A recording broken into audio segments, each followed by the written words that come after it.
Lock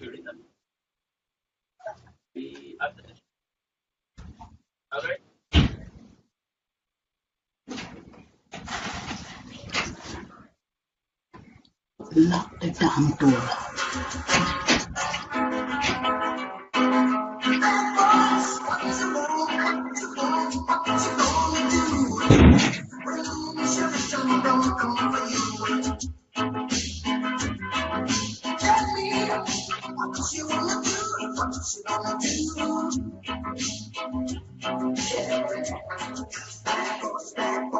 What you gonna do? What you gonna do when they come for you? Bad boys, bad boys. What you gonna do? What you gonna do when they come for you? When you work hate and you go to school and in the golden rule.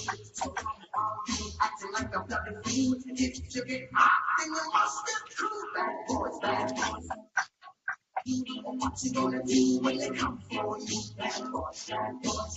What you gonna do? What you gonna do when they come for you?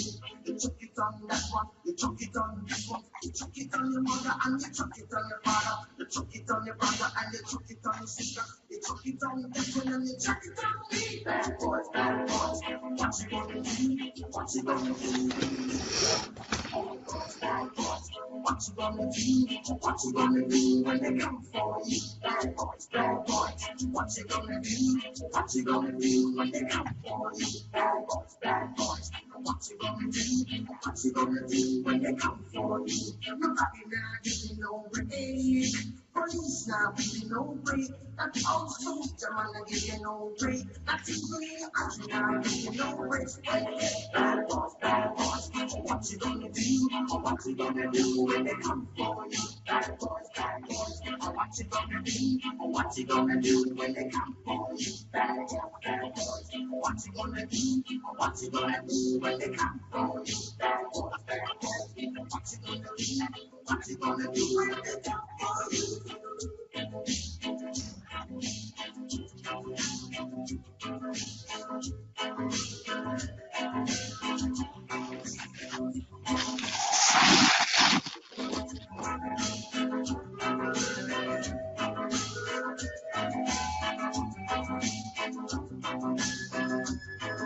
Why did you have an excellent? Don't you know you're a human being? Born of a mother with a love of a father. Perfection comes and perfection goes. I know sometimes you wanna let go. Hey, hey, hey. I know sometimes you wanna let go. I know sometimes what you gonna do when they come for you? Bad boys, bad boys. What you gonna do? What you gonna do when they come for you?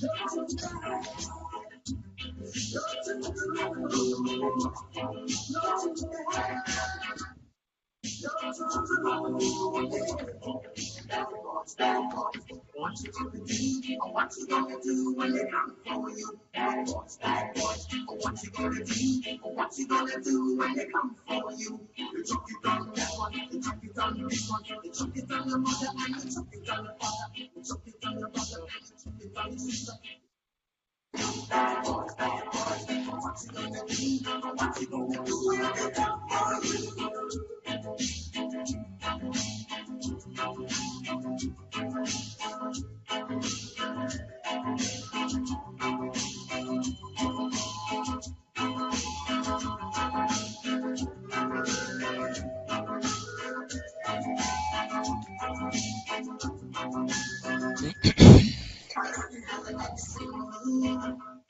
Don't you know you're a human being? Born of a mother with a love of a father. Perfection. You wanna let it go. I know sometimes you wanna let go. Bad boys, bad boys. What you gonna do? What you gonna do when they come for you? Bad boys, bad boys.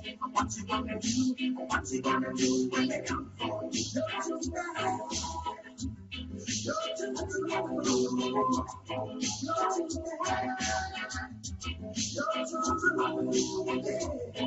Bad boys, bad boys. What you gonna do? What you gonna do when they come for you? Bad boys, bad boys. What you gonna do? What you gonna do when they come for you? You took it on this one, you took it on this one, you took it on the mother and you took it on the father, you took it on the brother and you took it on the sister.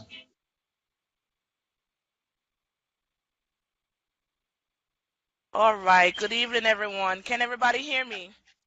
Yeah. Yes. Queen Bee new show coming out this evening, live.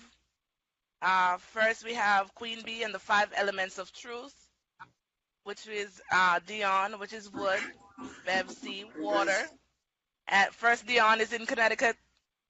Bev C is out of Where? UK. Where am I?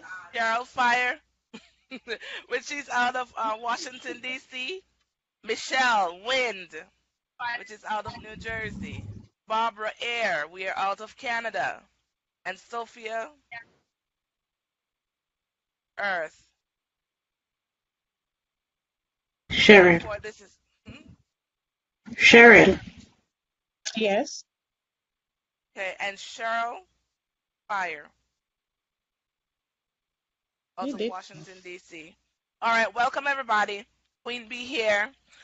We have a detective Paul out of Jamaica, which is gonna give us some insights on the crimes and all of the things that we would like to know out there in the country of Jamaica for today. He's an homicide detective, Detective Paul.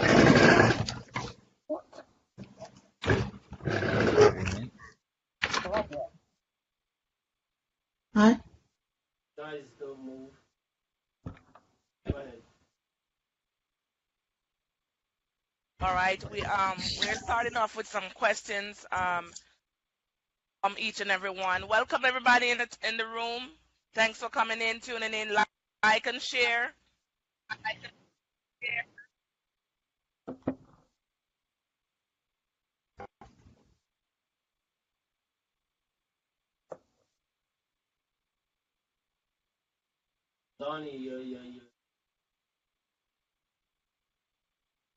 Donnie, you're muted.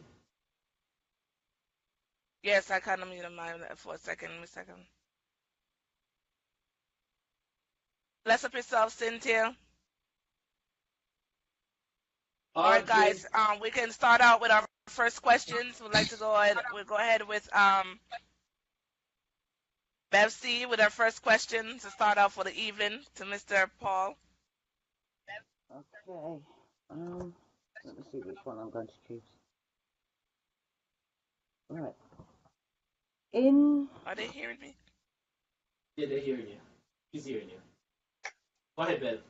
Police statistics show that for the first 6 days of 2018, there was 38 murders, 16 shootings, and 17 robberies in Jamaica. Can you explain if anybody was caught for those shootings and especially the murders? Well, basically from the information that I am aware of, for those periods there have been a greater number of murders within Jamaica in comparison to the period speaking 2013. From the knowledge of where I work within the western end of the island, we would have cleared up a couple of the murders that we had received over the period that we have just specifically spoken about. And that has gone basically based on the assistance of the public who came forth and shared the information which they had.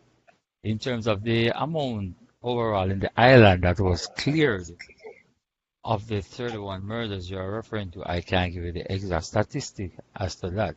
But I know that it has been a challenge on the part of the officers of Jamaica in terms of clearing murders, not on the premise only that investigation has not yielded fruit, but on the premise that the investigation has many times comes to a standstill based on the lack of assistance and by evidence. citizens. Hmm.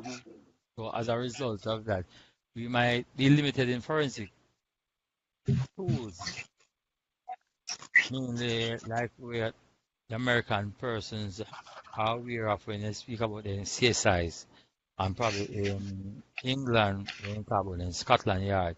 We don't might we in Jamaica don't have that mechanism because truth be told, we say it many times that we are a third world country, but it's real fact that we are based on where we are now in terms of our investigation and what we want other counterparts and agencies to assist us with.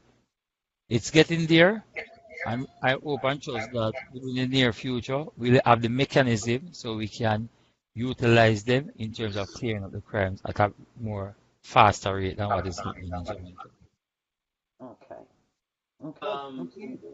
Not a question, guys. I need each and everybody, whosoever is speaking, asking the question, your microphone will be on. The rest of everybody mute your microphone until when you guys are gonna speak, you're unmuted because we get your feedback. All right, thank you. Bev, you satisfied with that answer? Yeah, that. Yeah, I'm pleased with the answer that you gave me. Yeah. Okay. Thank you. Thank you. All right, thank you, Bessie. Let's go ahead and with me, let me push in something in there. Detective Paul, my question to you, one of my questions to you is, what do you believe is the thing I've been hearing a lot of people commenting on bringing back Mr. Adams as in the police force to clean up the crime rate in Jamaica. How do you feel about that? That's a statement that has come about recently with the new vacancy of the police commissioner that was recently filled by an ex-soldier. Basically, from my perspective, he has a lot in terms of understanding, in terms of crime fighting mechanism that the JSF can utilize as a tool going forward. But in personally, for him to be the head of the department, I personally don't believe that would be the best way going forward. Because from an operational standpoint, he has been excellent in the eyes of the public. In terms of when he was a part of the JSF before he had retired, persons who were had criminal intention, knowing about him and knowing that he has a motivation to fight crime, a motivation to get rid of the indiscipline that exists in the country, they would have feared him coming at them. So as a result of that, person are claiming that he should be the person presently bestowed with the Commissioner of Police. But the Commissioner of Police is more than just an operational aspect. It has to do also with the administrative aspect. And it also has to do with the diplomatical aspect of it. Because even though many might not want to share the views, but they are state agencies or they are stakeholders who have an issue or who have a say in to determine who the next commissioner of police ought to be or should be. So him being the commissioner of police, I think that is far-fetched. But in terms of him assisting in terms of with the reduction of crime and mechanism that he has used and implemented over the years, I think he can be probably on the premise of a consultant, then so to speak, to the person who is in charge of operation.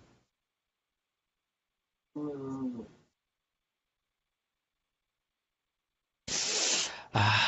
Age.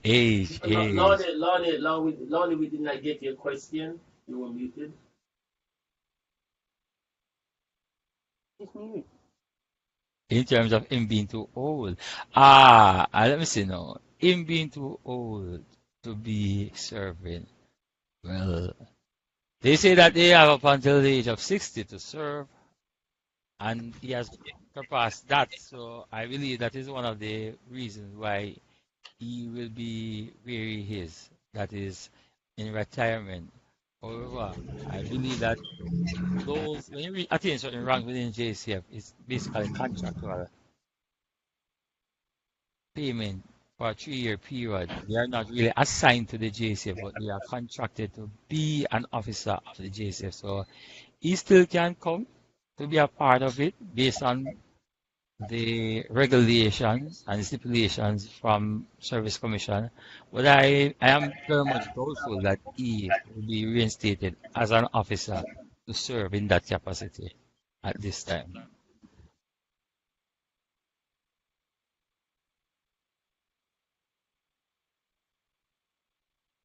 I'm not. Lonnie B, you're I'm muted. Lonnie B. Tell Lonnie B to Queen B we're not hearing. Are you hearing me now? Yes. Yes. You've been muted. Okay. I was saying that I agree with what a statement that he says because I didn't even know that there was they have homicide detective out there in Jamaica with all the crimes that was taking place out there. So, so it's kind of a shock to me when he advised me that yes, we do have it. You understand? So, all right, guys. Barbara, you can go ahead with one of your questions with Mr. Paul. okay. How does so many high power rifle arrive in Jamaica? Oh, there's so many Apple rifle arrive in Jamaica. It Like, doesn't make guns. all right, all Barbara, right, they all came right, from Haiti. all right, all right, all Here, right. guys in the room, share. Okay, I am taking that back just as you to know that guns aren't being made in Jamaica. There's not a gun factory, manufacturing factory in Jamaica. But yeah, there are so many guns in Jamaica. But uh the influx of gun now to Jamaica, I believe, is a sore point. But I honestly believe that within the realm of the politicians and the manufacturers or the producers or Politicians. the persons who would have done import and export that would have caused the ships, cargo ships to come here. They are the route through which these guns come. And from that, I look at the point wherein my over 20 years, I have heard it being mentioned within the JCF that there's a gun for drugs trade with 80 persons taking ganja to 80 and coming back with guns. Then there was another time I heard about a meat for gun trades. Persons killing cows and carrying the carcasses of the animal out to sea to trade with persons like from Colombia, Honduras, and those side those sides of that area of the world and receive ivory weapons from Colombia and Honduras, that section. Also, there is this part where persons from America who would have Jamaican heritage would have stockpiled them and sent them through the wharves in containers that they would have sent down with goods. Sometimes it's car parts, sometimes with household items, sometimes it will be with furniture. Are these assumptions are they were proven at some given time? All right. I was In gonna terms ask of him in that. terms of in terms of the gun for drugs trade, persons have been caught on the sea with the guns coming in. Persons have been caught on the sea with the ganja going out. So when you caught somebody going out with the ganja and you caught fisherman coming in with the jug with the gun, it is an indication that a trade is being made on sea. All right. In terms of persons sending things back to home now via cargo, even recently there were 119 guns that were found, and Yeah. investigation is still ongoing with it. Eh? So, Politician. so, well, people say politician, and recently I was in a discussion with some friends, and I beg to differ somewhat in some way because I grew up in the era when a politician were the persons who would have dictated certain things as a little boy, dictated certain things, and crime and violence was basically, as it was said, quote unquote, determined by the politicians. Then there came a time when those who were used by the politicians would have gained enough sense, enough wealth, so they could have orchestrated their own missions. Okay, so they are no longer a small man or a middleman, but they would have established themselves to have the point of contacts at the various locations, areas across the Central Caribbean, Central America, and even Northern America. So they would have negotiated their own thing, and as a result of that, they would have gained power and gained wealth. And gaining power and gaining wealth, they would have amassed their own artillery. Including, it's not a question, but additional to what you're saying right now, allegedly, a politician is being investigated for those guns, ain't it? Well, it is said that an agent who once worked with him have something to do with it. So let me put it this way: an agent who once worked with him Okay. has something to do with it. Okay, and when you look at it, I have always said that the mechanism can be simple. Simple. Jamaican don't make gun. Period. No. All right. So I'm looking at it. Measures have been put in place that drugs doesn't leave Jamaica, other first world countries.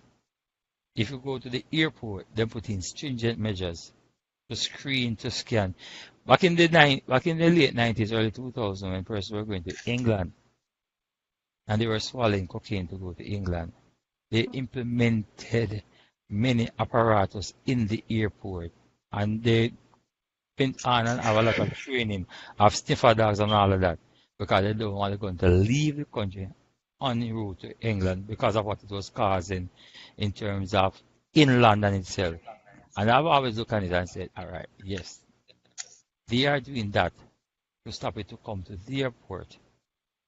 Why can't they implement more stronger measures to stop the gun from coming to Jamaica? Mm-hmm. Makes sense. True. Don't you feel that it is part of the government to do that, or you think the government is involved in getting those guns there in Jamaica? It's the government duty to try to have a decrease in the gun being imported in Jamaica. But the problem that I have most of the time with government as it is that government is so dependent on other countries to get certain form of funding to do things in Jamaica. So their hands are basically limited at times and tied at times in terms of demand that they can make to their foreign counterparts in terms of that aspect. Because basically on a yearly basis, funding comes from England, who was the assisting the running of the JCF in somewhat. Likewise, America. Okay? But if you are getting funding to do programs in Jamaica, and even though the guns affecting you, affecting the whole atmosphere of the economic stability of the country, at the end of the day, where you find out, you can only ask for certain things, but you can't demand. And that's the difference. You can ask for them to implement measures, and they will tell you, yes, they will do it. It might take 5-7 years for them to implement one aspect of the 40 strategic measures you might place to them. But at the end of the day, you can't demand for them to implement the 40 strategic measures that you want in terms of to curb the influx of guns. Why you can't do that? Because they are spending money in other areas. They are spending money towards tourism. They are spending money towards security. They are spending money towards agriculture and all of that. So that is the downfall of our government, basically, because, and I want to say that is the downfall of the government, but it's also the downfall of the people of Jamaica. Because the people of Jamaica are too dependent on getting things in terms of funding for things, but they are not more so want to utilize the resources that they have there. Agriculture has struggled, and why agriculture has struggled? Because enough attention has not been placed on agriculture. So at least we can be self-sufficient in the sense that we export less, we import less and export more. Most of the things that we have here in Jamaica are imported produce. Trinidad and Tobago has even taken over the market in certain things by flooding the market with a lot of things. So I believe that yes, we need the assistance, but the people of Jamaica has to understand that in order for us to reach where we need to be, we have to be more self-sufficient, make money from the things that we have at home. So at the end of the day, we are not reliant on America, England, France, Germany for their money. So we can look at them and say, yes, we are asking you to do things. Because it's a fact, the guns are coming and are coming very fast. Very fast.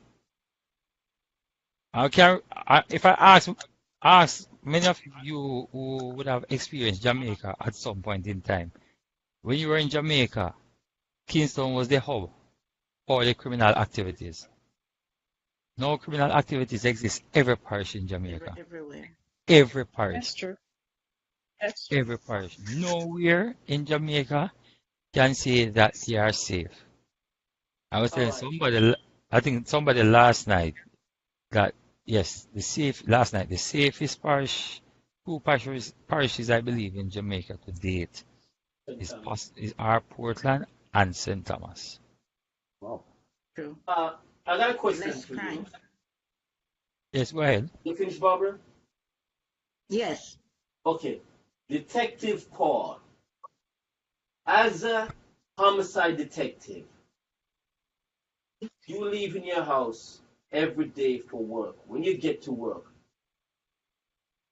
walk us through your procedures on a day-to-day basis. Get to work in office is basically about 8 o'clock every morning.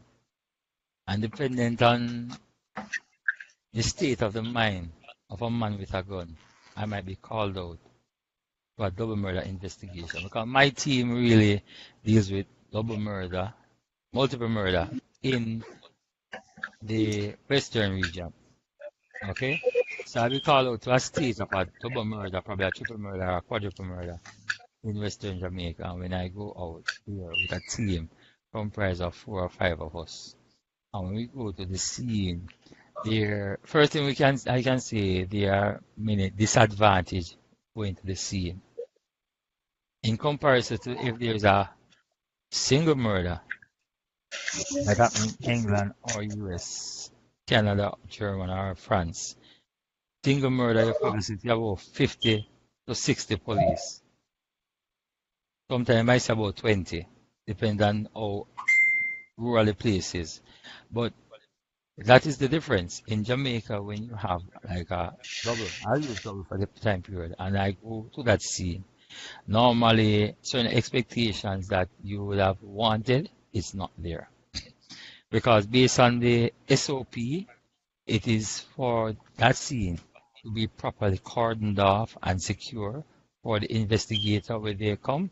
They can be walked through, that they can carry out the investigation. Most of the time what we see is that the area is not properly cordoned off. So my time is because of where it is located. I understand that. I've seen cell phone videos that shown crime scene and everything. Police officers are standing right there, civilians walking about, contaminating the crime scene. So and that's police, remember, you have officer who is in charge, all right. not All right. civilian. All right. And they No, but stand up like, no, the thing is this, as I said, no. All right. First person on the scene, we classify them as a first responder. Their duty is to go to the scene, one, cordon the scene, yeah. and after cordoning the scene, identify persons who can be possible witness to the crime. Get the information of those individuals because most of the time it's like a patrol team of 2 persons. So they might not be able to get a statement from the individual on paper signed at the time. So they can get the person's information and details so that when the investigator like myself and my team members arrive, we can prolong in terms of our investigation by interviewing them, questioning them, and then if needs be, record a statement from them. That's just the first aspect. Another aspect of that is that when the scene has been properly cordoned, the person who do the scene of crime investigator is normally called. They will come in, make the assessment of the scene, and also process the scene.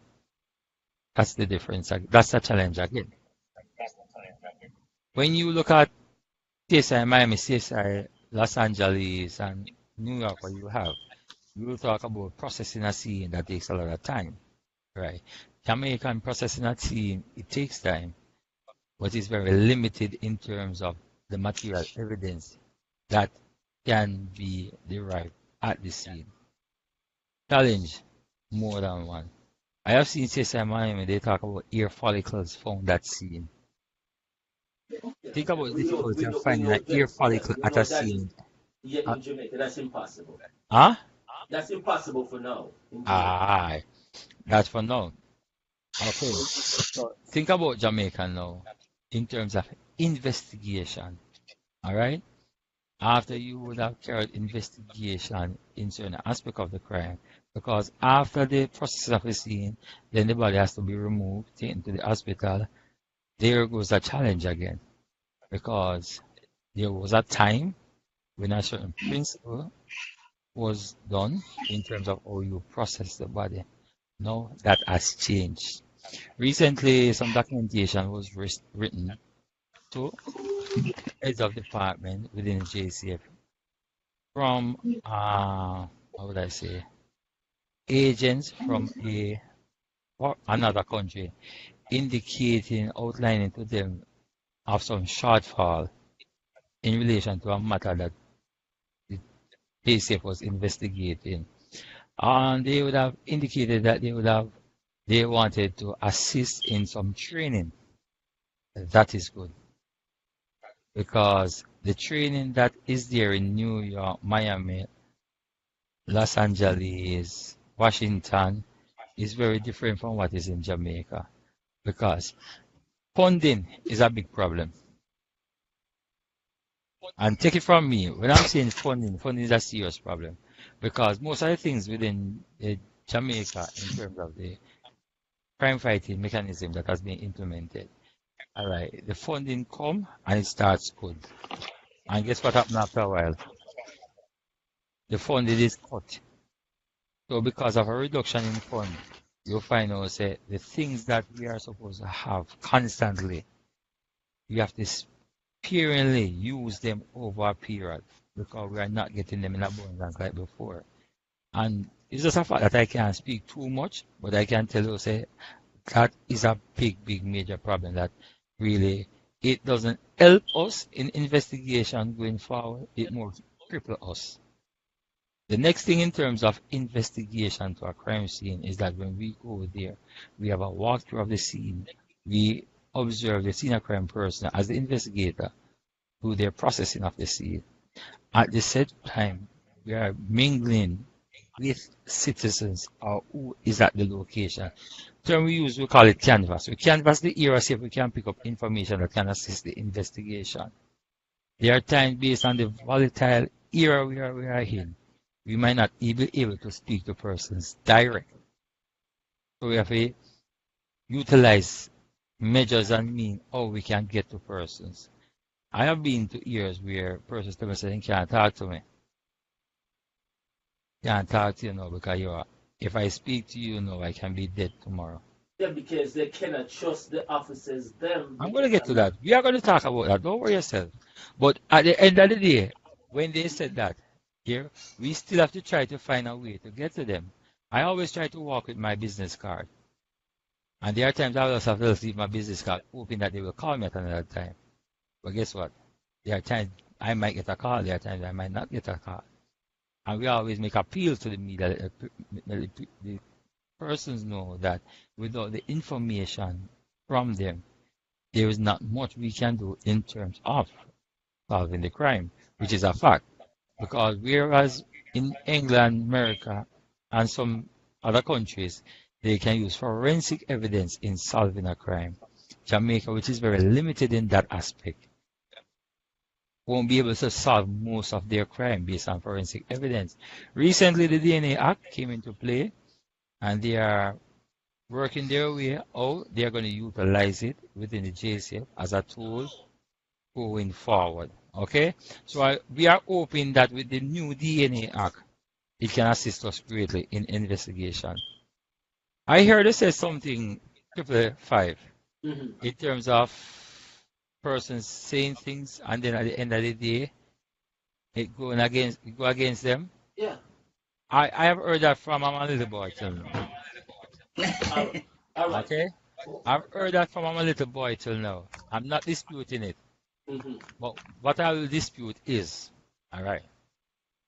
I remember about 10 to 12 years ago, there was a thing they call Operation Kingfish.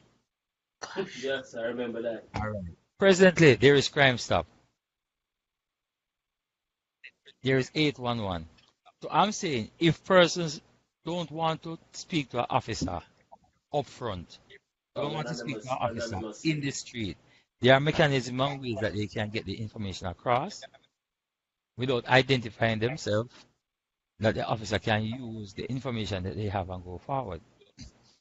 I'm going to share 2 instances with you. I remember Volatile Montego Bay, there was this murder of a reputed Don. And when we went to the scene to investigate, a very close family member was there. And when that person was spoken to in terms of assisting with the information they have to the police to clear or to further the investigation of the murder, the person openly stated that he has a life to live, and even though at that point in time when he was asked information as it related to the death of his son, who was still along the roadway, lying dead, the man said he has a life to live, and as far as he's concerned, paraphrase at this moment, he's dead already, he has to live his life. So if you have a son who was killed and you have information that can assist and you fail to give that information, how do you expect the police to clear that murder of your son on any perpetrator who would have committed that act within a reasonable time frame without your assistance? That was very sad that day, hearing it coming from our father. Very sad. Again, it's tough for a father to say that, especially Miss Mackenzie right here. She's a prime thing that happened to her, right, Miss Mackenzie? Yes, I'm listening. I have a couple of questions now. But first I want to ask, when you have a person, a family member who died by a gunman, whatever, police, whoever, as the police in the area, like the district police, are they not supposed to protect the scene for investigation? That is what yeah, as I said before, I'm not hearing too clear, Miss McKinney, but I'm going to answer because I hear the first part. You're saying that you have a family member who died. If the police from the community, if it's not their responsibility to protect the scene, yes, it is their responsibility to protect the scene. However, the responsibility is that of the person who first went on the scene. As I said before, the first responder, the first person who went to the scene as an officer, their duty is to protect the scene. If the first responder who went to the scene as an officer isn't from the area, because, all right, those who are familiar with Montego Bay, they are police from a section that they call Mobile Reserve that is in Kingston. They assist in Montego Bay by doing patrols. All right. There are many scenes that I've been to that Mobile Reserve persons would have been the first responder. But as a result of that, they would have protected the scene. Then the local police would have come and maintained the protection of the scene. So I am saying now that is a fact. They have to protect the scene. They have to ensure that the scene is not contaminated by persons just walking through, a person that would have want to come to remove evidence. Yes, it's a fact. It is their duty, and one of their sole duty to ensure that evidence at that scene remain until the forensic scene of crime persons are there, as also the investigator for the murder. Is there a second part to your question? And also, say gunmen spit on the dead person. Are they not supposed to take evidence, swab that, and send it to the DNA. lab or something, DNA or something? All right. Anything at the scene that is derived from the perpetrators, if you know that it is there and it can provide DNA evidence, should be retrieved. However, you may specifically spoke about spitting. Okay, that information has to be passed on to the investigator or the forensic scene of crime person, because if they don't have knowledge of that, they can't take the evidence to provide that form of. They can't take the sample to provide that form of DNA evidence. So if that information is not passed on, it will not be done. So it is best for persons who have information that DNA samples can be taken to assist at a later date, let it be known to the police who is at the scene and the forensic scene crime person.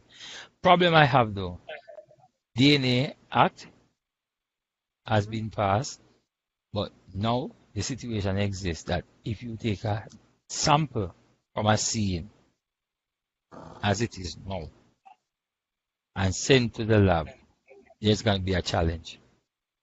What do you mean? Because, Really? huh? Really? Why is there a challenge? Why is there a challenge? All right, there's going to be a challenge because Jamaica lab as it is does not have the database for everybody. Oh, yes. But that is the first thing that needs to be done. I get you. Everybody I get need to give their identity, like a DNA sample for it to qualify when something is taken from a scene, it has something to match against. Yeah, but nobody gonna do that right now. Nobody not gonna cough up DNA sample in Jamaica like that. That could be easily get at the hospital. A lot of times people sick and go to the hospital. The name record is there. Blood sample is there from people who go to the hospital. You can get it from birth. From There you birth. go. When they Do they even do that at birth? That's supposed to be done at birth. All right. Let me explain. Presently, there is a new system in Jamaica that they are trying to come with. They call it NID. Talk about the National Identification. All right. Persons have gone on to voice their opinion that that's like a breach of certain privacy. There you go. All right.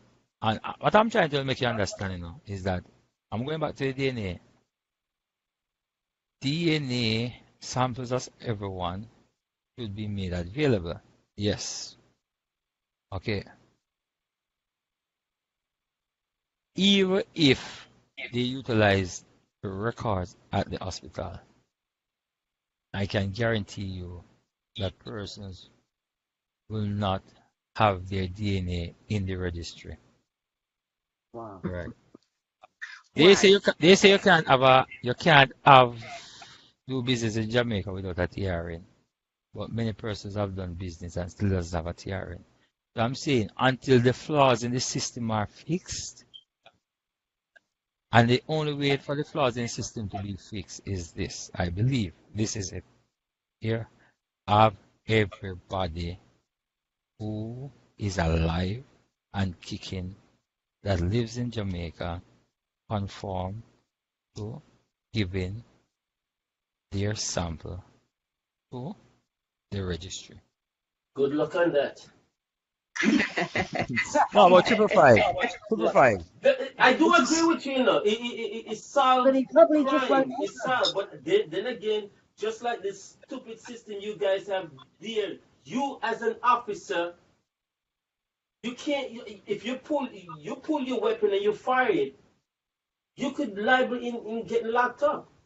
You know what I'm saying? Even for protecting your own life and also civilian. I have Because of the stupid no, system no, that we no, have no, no. right now. I won't bash them. I know where you're going, but I won't bash them.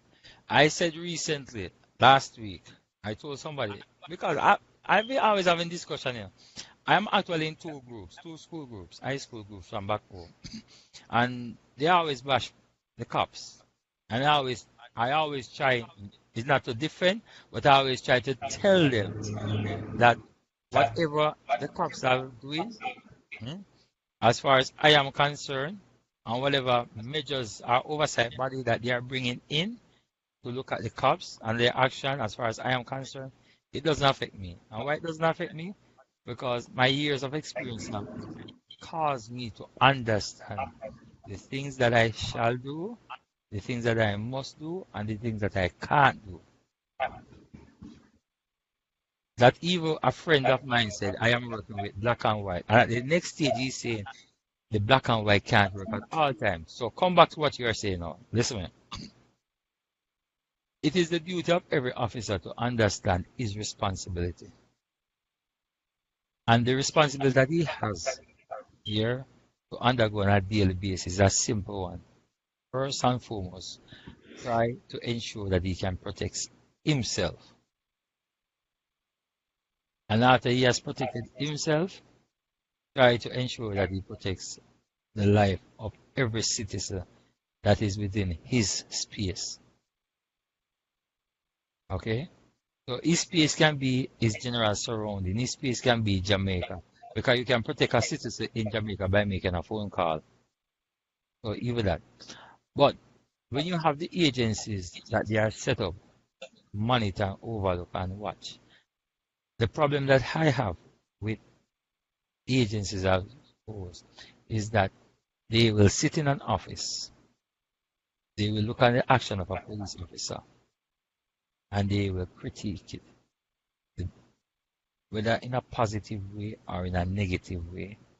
But there's one thing that they can't get a good understanding of here, and is that slim period of time that the officer had to respond to the threat or to the situation at that point in time. Because in the constabulary, they have a system that they have put in place. They call it Plan JM. That in terms of the using of the firearm. Okay? And when you talk about Plan JM, you talk about proportion, the legality, accountability, the necessity, the justification, the morality. Alright. How can a man sit in an office like a panel like this and look at it and say, Officer Brown did not have or should not had or should not utilize his gun to shoot John Brown, who at that point in time had a stone in his hand and was throwing the stone at Henry James. You're sitting in the office and you're saying he should not have used his firearm. I find a shot at the person at the time. Yet you were not able to see the incident as it unfolded. So triple five, if you're not able to see the incident as it unfolds, can you really make a good judgment as to No, what you he should can't. have done? But why are they having that power though? Hmm? Because the citizens of Jamaica has clamored for an oversight body so that there have been many extrajudicial killings. I, as far as I am concerned, have never been involved in one. I have heard about it. But one I think I can tell you that over the years, those extrajudicial killings that they would have clamored about and would have removed persons from our front line and pushed them to death duty. Those are the things that is causing crime to be on a rise today in Jamaica. So why Because they when, don't bring in huh? why bring in the tasing? What's that? we can Why do you,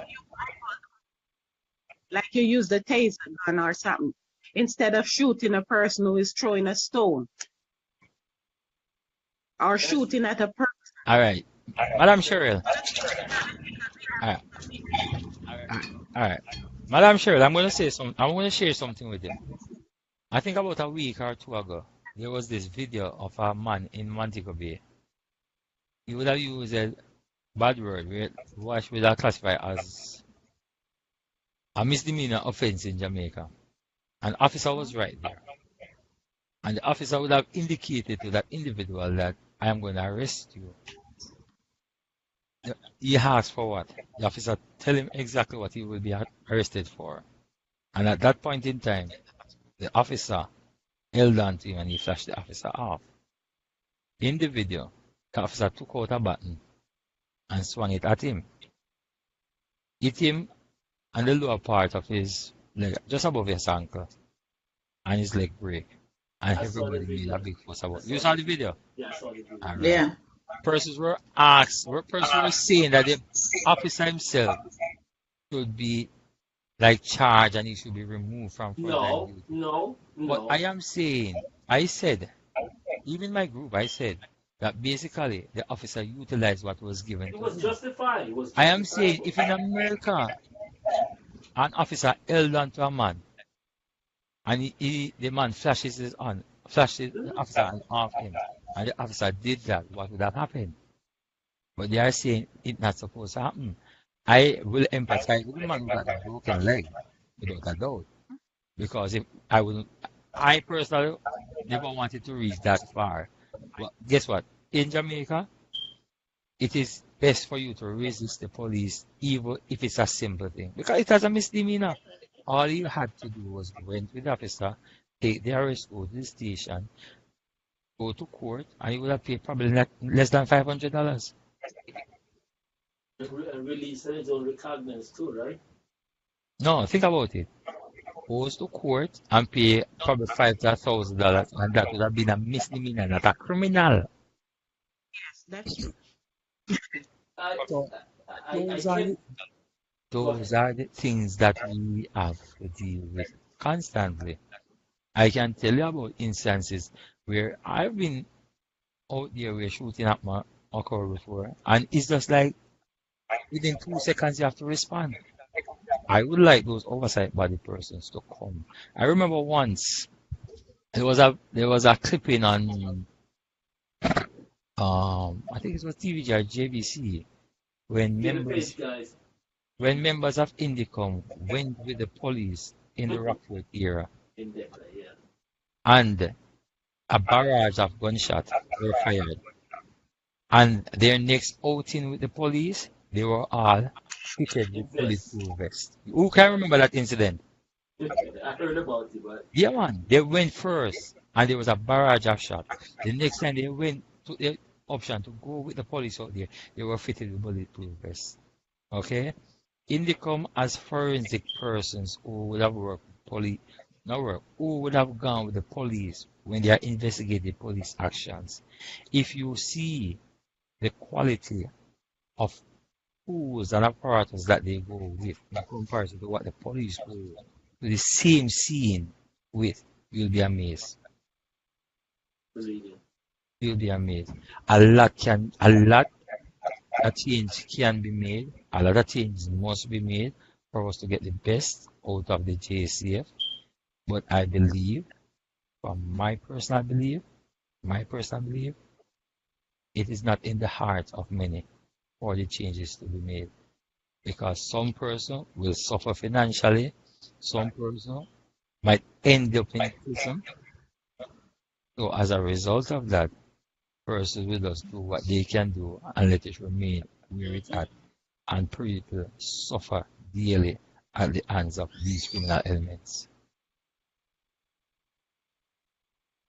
What do you fear the most as an officer? My fear,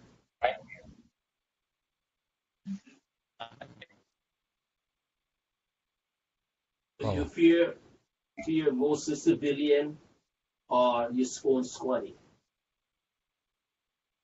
my fear. Same level both. Same level across the board. Both, right? Same level across the board. And why I say that, I always say to my folks in my group that you say that police is corrupt and police is the most corrupt persons in Jamaica. That I is true. no, I can No, debate that. I would not agree. Well, I can debate that. I said to them in the group, I need you to go and Google it and you'll find out. Police is rank 8. Police is not the most corrupt. They are rank 8. And yes, I said to them, listen now. Yes, I can't remember my first name because the new commissioner has been there since I'm on leave. But I know it's Andy's his last name. I can't remember my first name now. He came over and they were rejoicing. Yes, an armed man come to clean up the force. I said to them, be not dismayed. This is not about an armed man coming to clean up the force. There have been 2 before. Earl Macmillan and Rear Admiral Bailey. And both left before their tenure came to an end. Both left the contract before it came to an end. So don't be, but he has track record. Hear my point now. I welcome anybody who wants to undertake being the head of the JCF. But that is one aspiration I won't have. And it's not because of lack of ambition, but I won't have that. Because nobody's going to give me a basket to carry water. So what's the biggest threat you think in Jamaica right now? Huh? What's the biggest threat right now you think is in Jamaica? The biggest trick? Threat. Threat? The biggest threat now, I believe, is the gun, The biggest threat now is the gun. The biggest threat. Let me put it simple to you, folks, that you understand. When I said that the same level of threat I have inside is the same level I have like with the civilian, is this. The JCF comes from the populace of Jamaica. JCF, sorry, Jamaican Constabulary Force, right? Yeah, they come from the populace that exists in Jamaica. All right. So Jamaica itself is not a total corrupt country, but there are a small portion that thrive on corruption. There's a small portion that thrive on criminality. Agreed. All right. So being that it is that, what we have is that in the interviews, you have some persons who will have come through the cracks and become a part of the JCF. And when they come in and become a part of the JCF, persons are expecting 6 months of training, probably 8 months of training to transform them. But 8 months of training can't transform somebody who is between the age group of 18 to 35. And I use 35. I won't even go to 40 because I can join at 40, but I stay at 35. Because if you have spent 18 years with your family, 18 years going to school, and you come and spend 6 months to 8 months most with 50 to 100 other Americans, why is that 6 months going to be the changing point in your life when you were a criminal before or your intention were to do wrongs before? Why that 6 months going to transform you totally, rid you of all that bad, that you become that saint? It ain't possible. Because you learn from the formative years of your life to the point in time when you become an adult or a man. That is the point in time. That is what shapes you.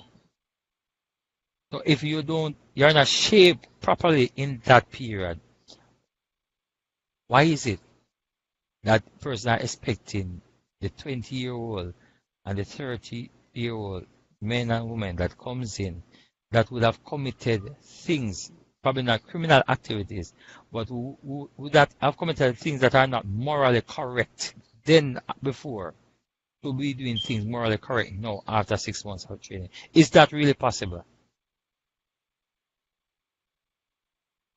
All right.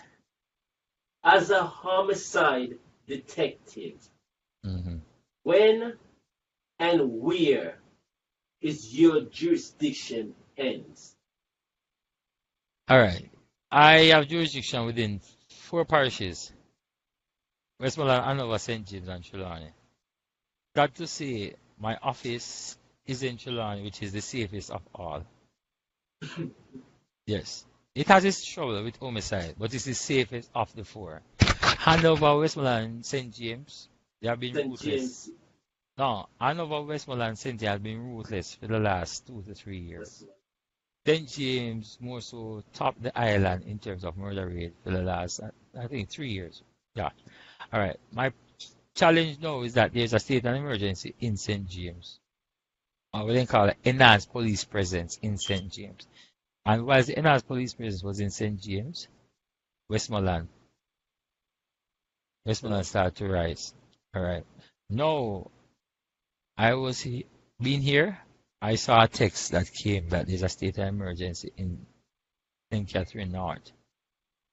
Got a text reported that a badman or a criminal from St. James was found in St. Catherine North Mm. during the state of emergency.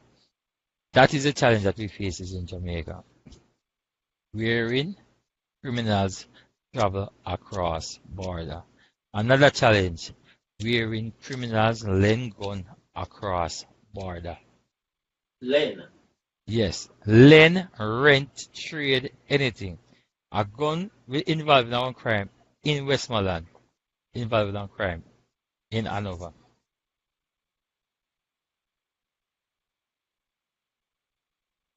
So you see what I'm saying? That is Looking the at problem. multiple person on one firearm now. You understand? So these are the challenges we face. Yeah? You find a gun that is utilized in St. Catherine North, it comes over in St. Anne to be used by the criminal underworld. You find a gun that is used in St. James, utilized in St. Elizabeth. So these are the challenges that we face. Persons rent gun, persons lend gun. So it is not a quick fix, but guess what now? We have to work with what we have and try our best to move forward in solving the crime rate that exists because this is very damaging. Homicide detective. You have a division that you Mm, in charge of, right? mm. Okay. On a day-to-day basis, have that unit ever come up with what I should say, being threatened by gunmen or being threatened in some form or way? How you guys deal with that? Ah, I got a threat since I'm here. You got a threat since you're here I was informed that a threat is out. for your So, life. what will really matter to me? Seriously speaking, it doesn't matter to me. Let me tell you why. Mhm. Hmm? I gave myself away to the people of Jamaica 20 odd years ago. When you joined the Yeah. police department. Let me go, I just say go. All right, hold on 1 second, I noticed this with a lot of officers in Jamaica. You guys don't utilize body armor. So, even on the job, basically, even when you're going home, you have All small right. body armor that you can wear. All right. There are two Why? things. There are two faces to that. The first face to that is yes, body armors are issued, but leave it right there. Body armors are issued, but leave it right there. I don't want to speak too much on that. Second face to that is that the body armors that are issued, okay, I believe that they are too compact and they are not user friendly in the era that we are working. All right. Jamaica is a tropical island. And when you have a body armor and you put it on, and then when you take it off, all your shirt and your undershirt is filled with sweat. Can that be good? Hmm? Yeah, I'm saying, when yeah. you We put on just your body armor, yeah, we just got disconnected. So yeah, I yeah, recognize so it. That's how I'm going to move it. They say there are two things to that. It's not everybody is issued with body armor. mhm. I believe the force is probably about 15,000 strong now. Probably about 15,000. Probably. I doubt it is so far. But there is not body armor for everyone in the force. Are you serious? All right, That leave it that at that's that. supposed that's supposed to be your Leave it first. at that. Leave it at that. Secondly, what I can tell you, you hear me? Mhm. That because it's a tropical island, and when you put on your body armor, Mhm. and when you take it off after tour duty,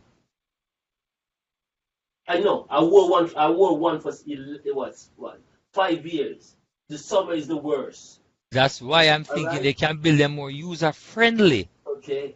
So Summer at is the the end of the worst. day, in the summer, when the time is very hot and you Mhm. have it on, it can breathe.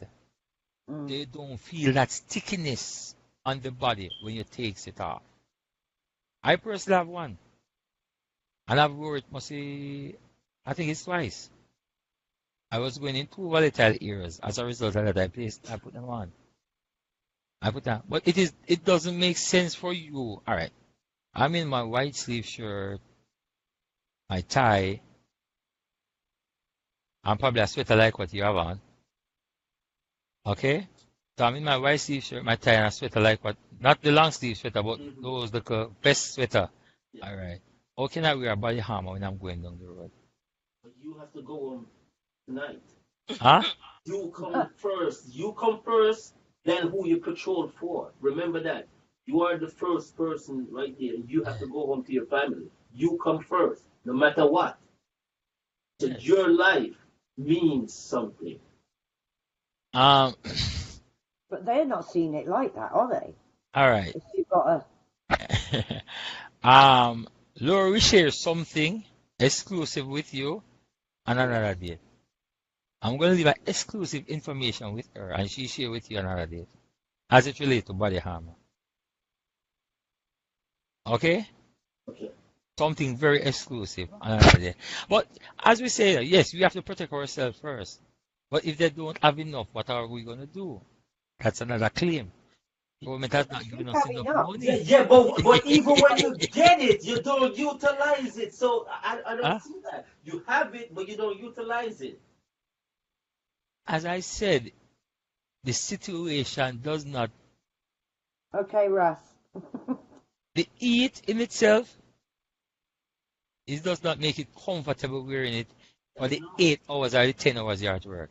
Oh, that's why you have to you wear a cotton shirt underneath to absorb that moist from your body itself. No. All Yeah. right. Triple five.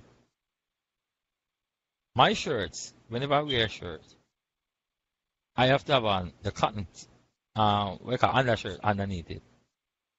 And without a body armor, and I go to work on a given day, and if the climate temperature reaches like 80, 81, 82, 83, when I go home on a given day and I take off my shirt, that undershirt is loaded with sweat because of the temperature. So I'm saying, look at it if I have on that body armor for that 8 hour straight. I would be like I'm in a gym sweating profusely. Or I have on this plastic bag over me trying to lose weight. That will be the effect if I wear it for the 8 hours Yes. straight. Okay. Um. Right, Bev? Yeah. Somebody in the room asked. Rasputin actually asked, "How does gangster dancehall influence the youth and crime in Jamaica?" Wow. Dancehall influencing. Dancehall artists will say to you that they are just Selling records. speaking of what the culture is all about, and that they are not the one that is influencing crime. All the authorities will tell you that. The cartel will tell you that. The Movada will tell you that. The Bounty and the BT will tell you that they are just doing social commentary of what is happening.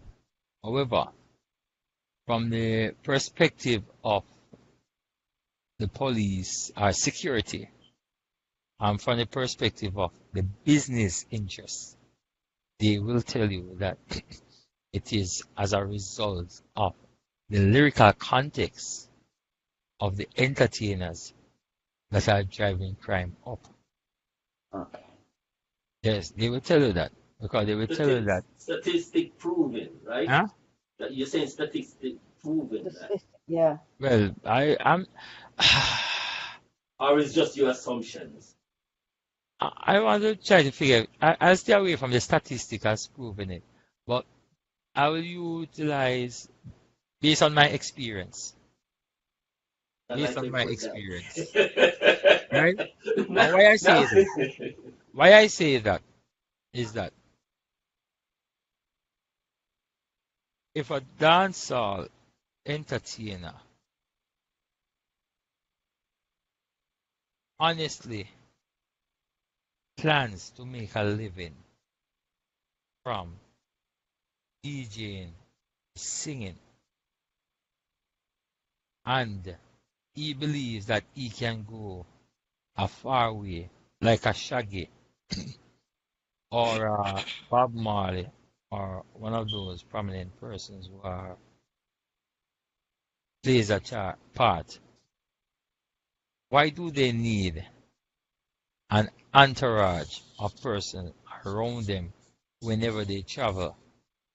As also, why do they need to have persons with illegal guns associating with them wherever they go, if the music is enough to take them across the world? Because most of them would beef with each one another. So what's the if it's music you are doing, what is the point of having a beef? You're right. You're right. But beef sell records too.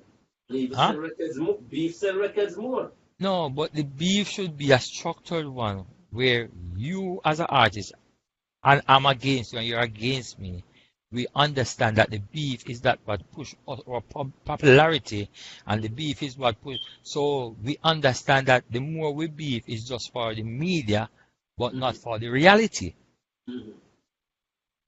So those who are our foot soldiers will have understand that yes, we have a riff, but the riff is not really true. The riff is only to push us to a different level in our musical career, that we can make more out of the music itself.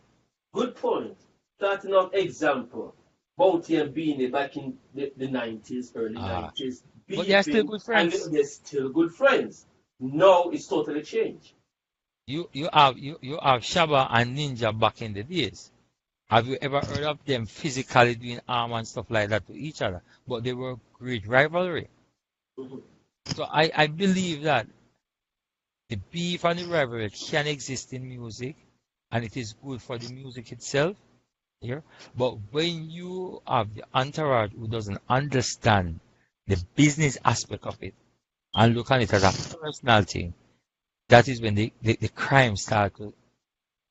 Because I've seen many beef in my time as a little boy growing up. Papa San and all, Tupac Cat and all those guys. But you have not seen any one of them making it more anything physical in the aspect where persons have wanted to kill someone quite a lot. But I still believe that yes, it is. Dance art. Where's the mic? To do with crime itself. Michelle? Triple. He's moved the mic. I can't Someone hear in the audience would like to know, Detective, have you ever taken a bribe? Want me to ask my question?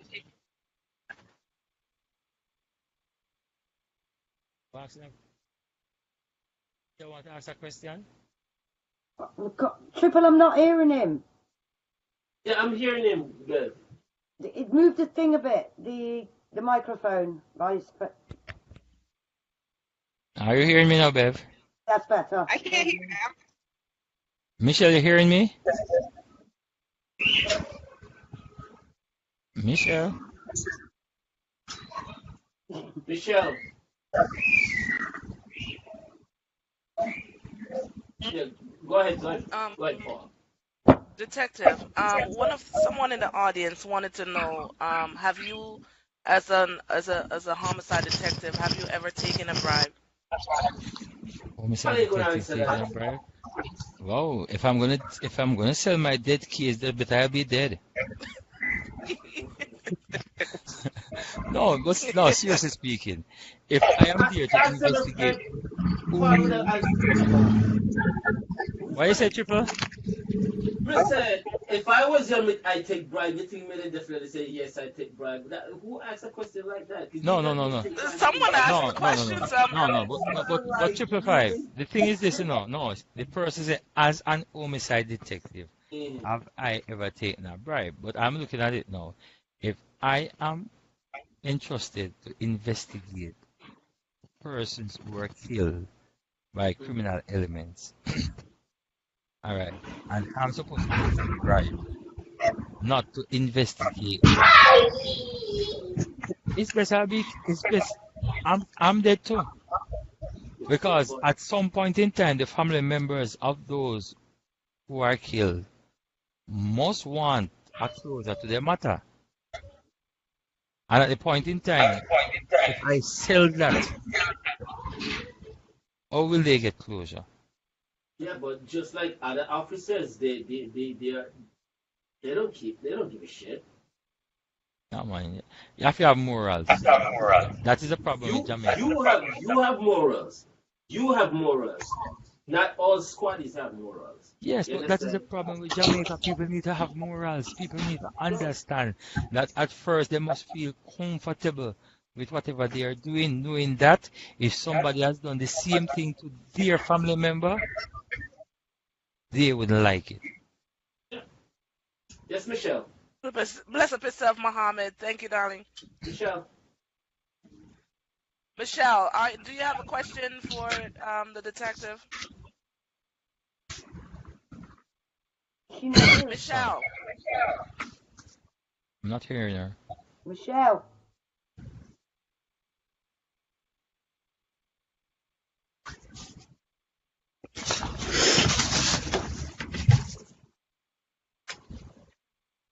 Michelle, you Okay, hear guys, us? while we're waiting on Michelle to focus on what's going on, because she's not talking, we could continue to ask our questions I to have the one. detective because it's some. Go ahead. Yeah. Can the government provide a social program for the at-risk kids, youth? Social program. There are many programs, there are many programs in Jamaica for kids who are at risk or who we classified who falling through the cracks. They are at school, they are even outside of school, youth clubs.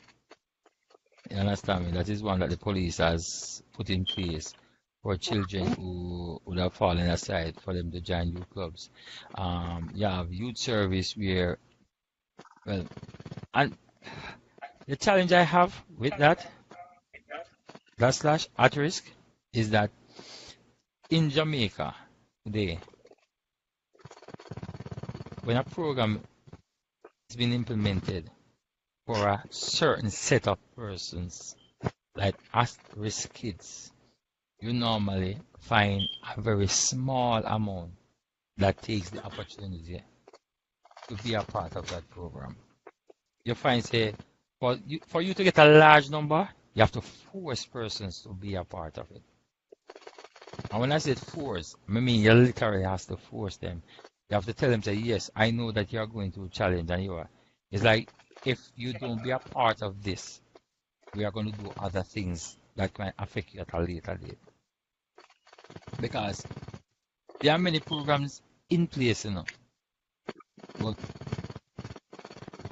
where I'm sitting and looking at Jamaica, I have seen where most of the times persons have a problem doing things that the government would have put in place to bring them from a level of being a bad child, a bad parent, a bad student, a bad person, to being a good citizen. Person that always have the problem, and I always wonder why. Jamaica seems to endorse the bad than endorse the good. Why I say so? You have girls who are placed in safety, and they are placed there on the premise that they will grow until they are 18, then they can leave. But they must, at that tender age, they must do things in a structured way where they can become disciplined, as also where they can cohabitate with the regular world. So they are taken on and they are taught certain things. But the challenge is that, Granville case of safety in July. You have some unscrupulous men, young men, who lives in the community, will prey on the girls, go to the fence side, introduce themselves, talk to them, and try to encourage them to come and have sex with them. These young girls who would have been taken from various communities across Jamaica because of various behavioral patterns, parents are unable to take care of them no more. Some of them because of some misdemeanor things that they would have committed while at school or in their community. So they would have been taken from the parents because the family structure is not that sound. Instead of they take the opportunity to put themselves in a better frame of mind, so when they become 18, they can find a job, they can find something productive to do. A lot of time you find say a few of them will come there and they'll leave.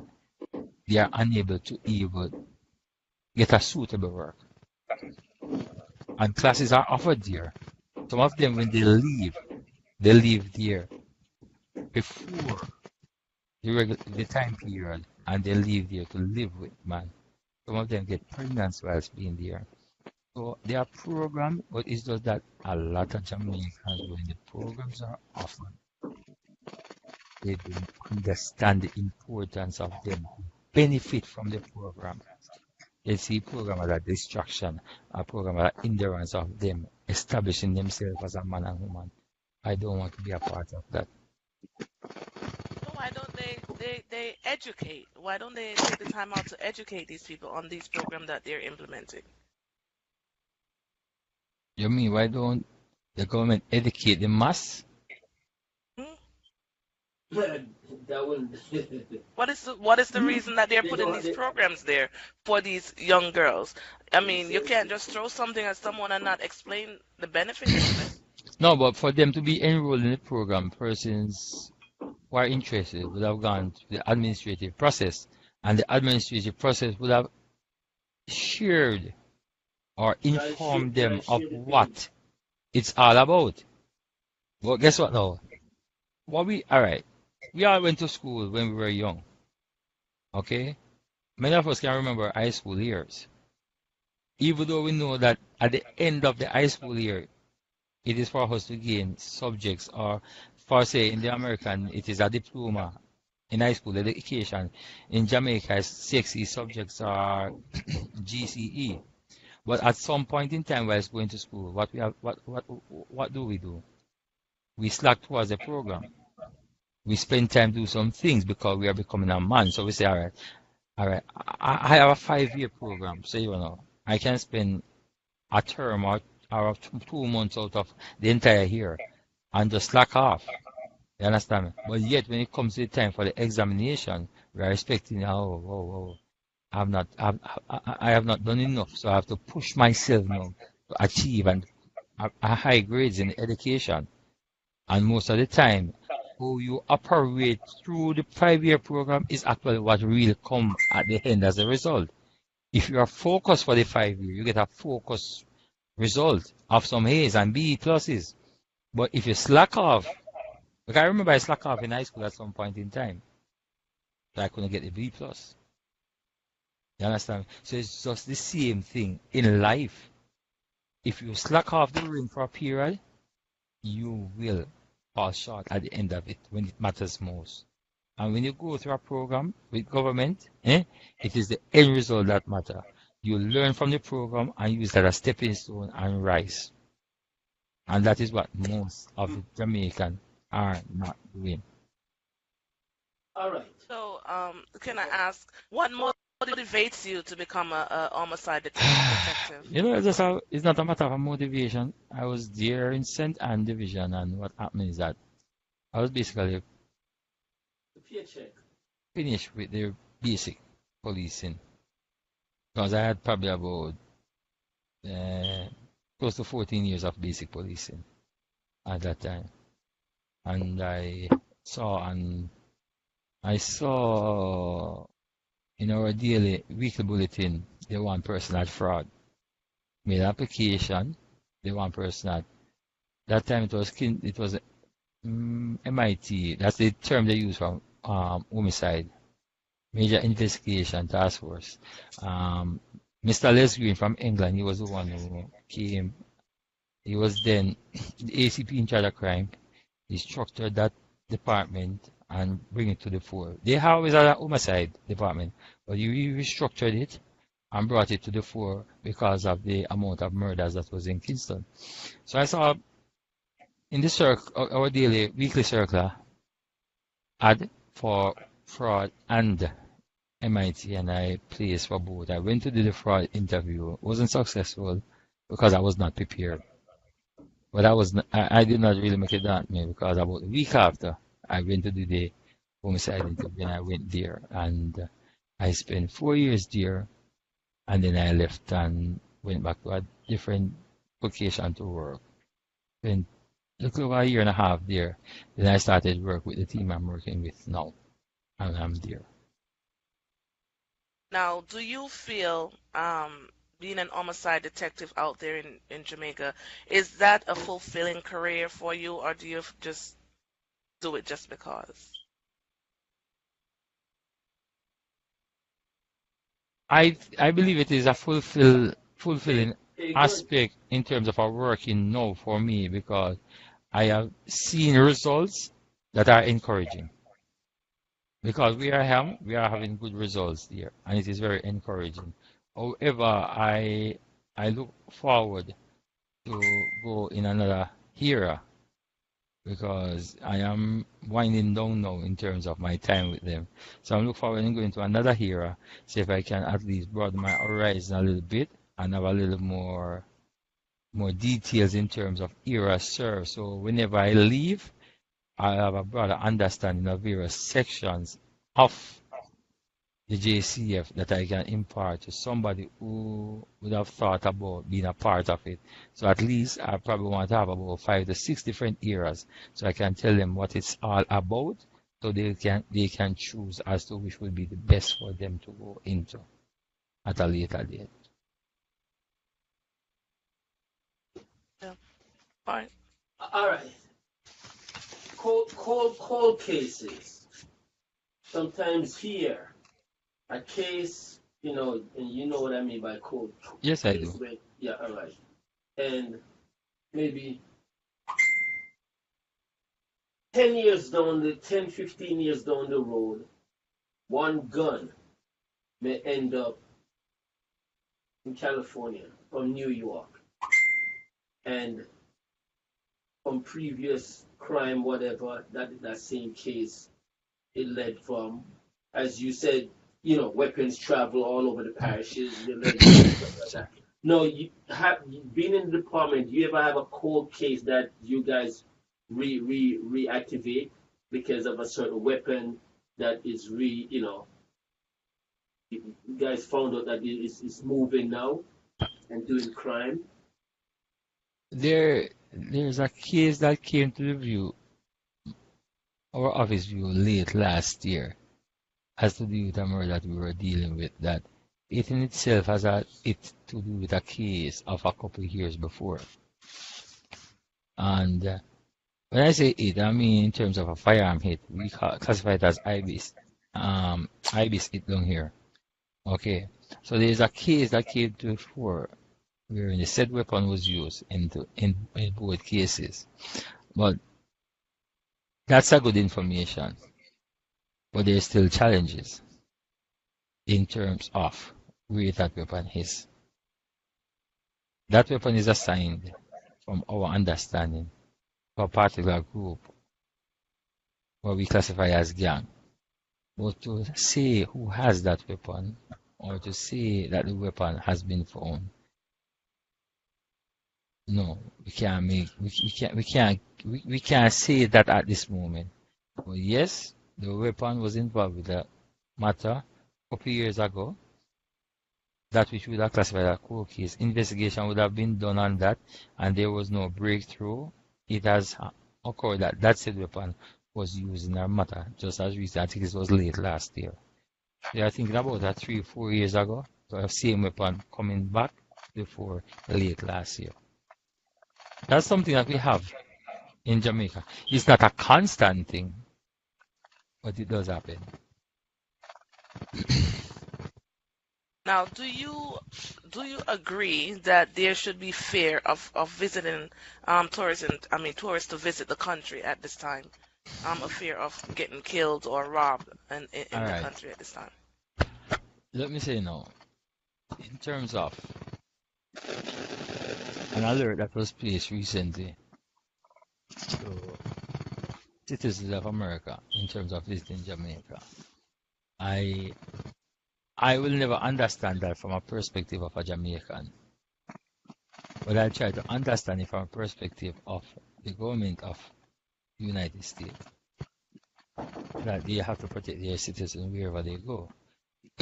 However, if you look at statistics now, Jamaica is not ranked in the top 10, nor the top 20, nor the top 100 in where U.S. citizens are killed per year. It is not ranked in the top 10, nor the top 100, based on something I was looking at, where U.S. citizens are killed per year. However, there was a recent situation, and I understand that, because if you have somebody from your country who died, and within a short period of time, another person has died, it is a cause for concern. When they say that Jamaica has such an enormous murder rate. However, yet it has an enormous murder rate. But of foreign national, no. Detective Paul, you cannot compare Jamaica with the United States. No, Brooklyn is bigger than that is not. No, you're misunderstanding. No, you misunderstand what I'm saying. No, this is what I'm saying. Jamaica has an enormous murder rate. But from that murder rate, how many are foreign nationals? Okay. That's what you're saying. So if you have 3 persons who are foreign nationals who are killed for a year, and you're going to pull out a bulletin, be careful of Jamaica because Jamaica did. Okay. I don't believe that is the best thing going forward. What I can surely say that based on the government, they are doing the thing to protect their citizens. I have to understand that. And most of Jamaica crime, they are connected. What about no murders rather? Most of Jamaica's murders are connected. The only sad thing about it is that based on what has happened or is happening, is that when the perpetrators go for a particular individual, if that individual is seen in the company of other persons, many of the time the perpetrator use one thing to try to remove the individual the target who they are going for, and others might succumb to their own demise as a result. But most of the time the targets are here. All right. Now, the Montego Bay in general, big city, especially when it comes to tourism, and Kingston also, No, I have a person in the room here who visited Jamaica as a tourist, and they're stating that the condition with garbage all over the place is really bad. So how would you address something like that? Wow. And I heard that the sanitation truck now is working from Sunday to Sunday. I have the same problem where I live. Well, still I know that's not a police matter anyway. No, but I can't. No, that as a citizen of Jamaica, I have the same problem where I live. I'm going to tell you what I did. Okay, for 3 weeks, no garbage was collected in my neighborhood. Okay, for 3 weeks, and what I had to do, I had to call the Ministry of Local Government office in Kingston and speak to someone there. And within 48 hours after, my garbage was removed. Because you have a title. No, I did not call as an officer. Okay. I called as a citizen that lives in a community that they classify as a up and up community. Yeah? But I let them know that I have paid my tax. And I've always paid my tax. And my tax is a part of that. Goes to a part of that. And where I live, it is easily accessed in terms of to pay tax and stuff like that. Because it is a community that has its road, the houses are numbered, and all of that. Unlike a community that it's on a hillside, and to access the homes and stuff like that, it is a rigorous terrain and stuff like that. So, it is difficult to reach. Mine, if the tax collector want to get my tax if I don't pay, they come and they knock on my door. If the light and power company wants thing, they can just come and cut off my light. The cable, because what? It is a kind of residential area, so to speak. So I am expecting for them to do their duty, just as how they are expected to collect their tax. So, when I made the statement to the person, I said, all right, I'll deal with it within 48 hours. However, it has been continuous that it takes 2 to 3 weeks before. When I went there to live, because I knew development, when I went there to live, every Saturday in the evening, garbage was collected. It is a sore site. A very, very sore site. Michelle, you saying something? But before Michelle says something, I'm going to say something to you. There is a hurricane season in Jamaica from June to November every year. Okay? I always advocate that if I am a counselor would be like the lower level politician. Okay, the local politician, local government. If I am a counselor, one thing I will not do, I will not spend taxpayers' money of $5 million every hurricane season just to clear drains. But they clear the drains, but the place is still flooded every time it rains. I will not pay $5 million just to clear drains. They need bigger Why? water control. All right, Cheryl, you asked me why. All right, listen me now. There is a community recently. All right, 1 second. There was a tropical depression that passes over the island recently that dumps, I know that more than a foot of rain on certain section, and probably some section about 2 feet. I remember there was a road. Whenever rain falls in that magnitude, at the gate of a factory, there's a bus stop there with a concrete, and that's probably about 7 feet tall. Water always, that bus stop always submerged. Anytime rainfall, hard, a couple days, submerged. I recall there was a road that was actually like torn to pieces because of the downfall. But what hurts me more? There is a parcel of land that runs against the North Coast Highway in Geelong that on both sides water more than 4 feet high. A house, the lower level was submerged of a house.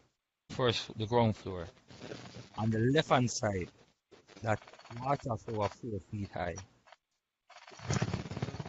was there. When you look in, it's like a pond here. It's not a pond, but it have the depth. It serves as a pond for that water, that period. And the water took more than months to really recede to a level.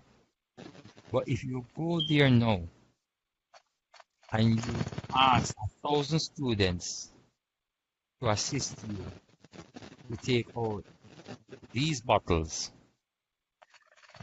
plastic bottles from that era, you'll be amazed the amount of bags, garbage bags, that you can take from there. That's why I'm saying I am not spending $5 million a year to clean no drain when I can use it for better things. Why? People must be disciplined. If you have the garbage with you, keep it in your car. When you go home, you will dispose of it. If you are walking along the road, you look for an area to dispose of it, but not in the bushes, not in the drains, not in the gully. But it you are also not. it comes back.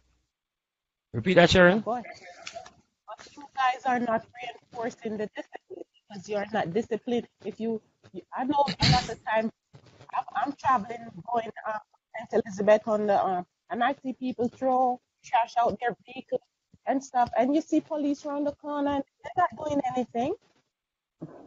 You're not doing anything. The police not doing. I think you should charge them or something. All right. I like the For term. littering, yeah. I like the term that you use, Cheryl. I think you should charge them. I'm gonna share a situation with you, and I want you to think of it, then answer me. Okay? As a young cop, I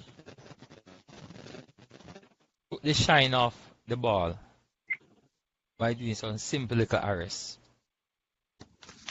Back in the days, I would have like a man without riding a bicycle at night without light, I'll ticket him.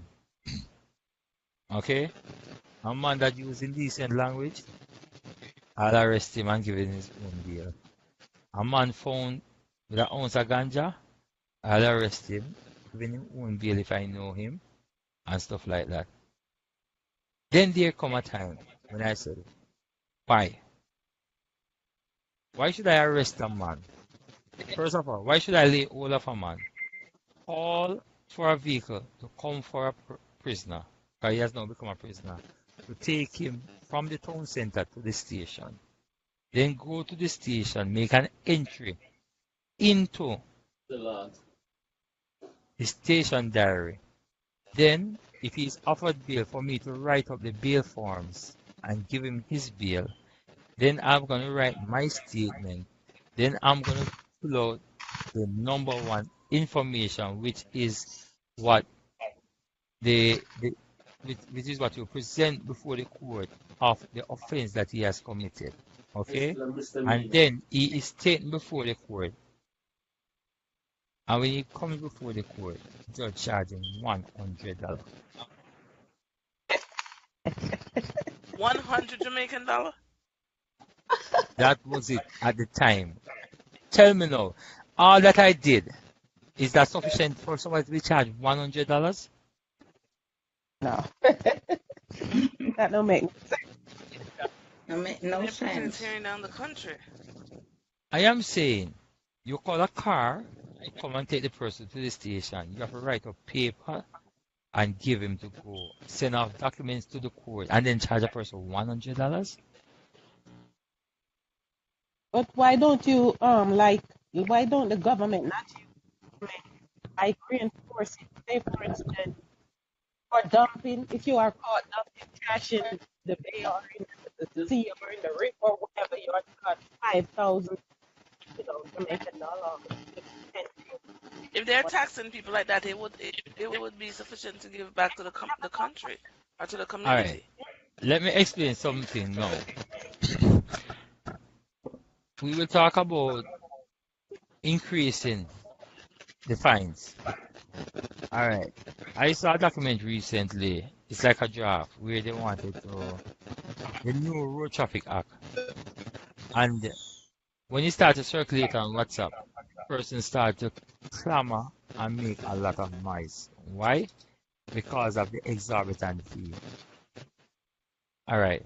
They are putting in some things in it in relation, like if you have an electronic device in your hand,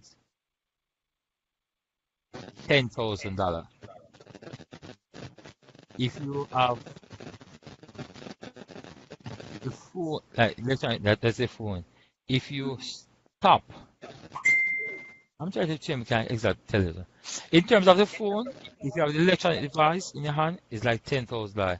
If you are caught talking on the phone, is another fee. So there's one to have it in your hand, and there's another fee to be talking on it and stuff like that. And it's like somebody said, hold on. So the one phone can make me pay $35,000. First start out, it is a ripoff. The government doing this, the government doing that. I believe that no matter how strict the measures will be or the measures are, person is going to revoke against it. Yes, but they can revoke against it, but it is the government responsibility to make it stick, isn't it? Yes, That's but true. there's another thing now. Government responsibility to make it stick.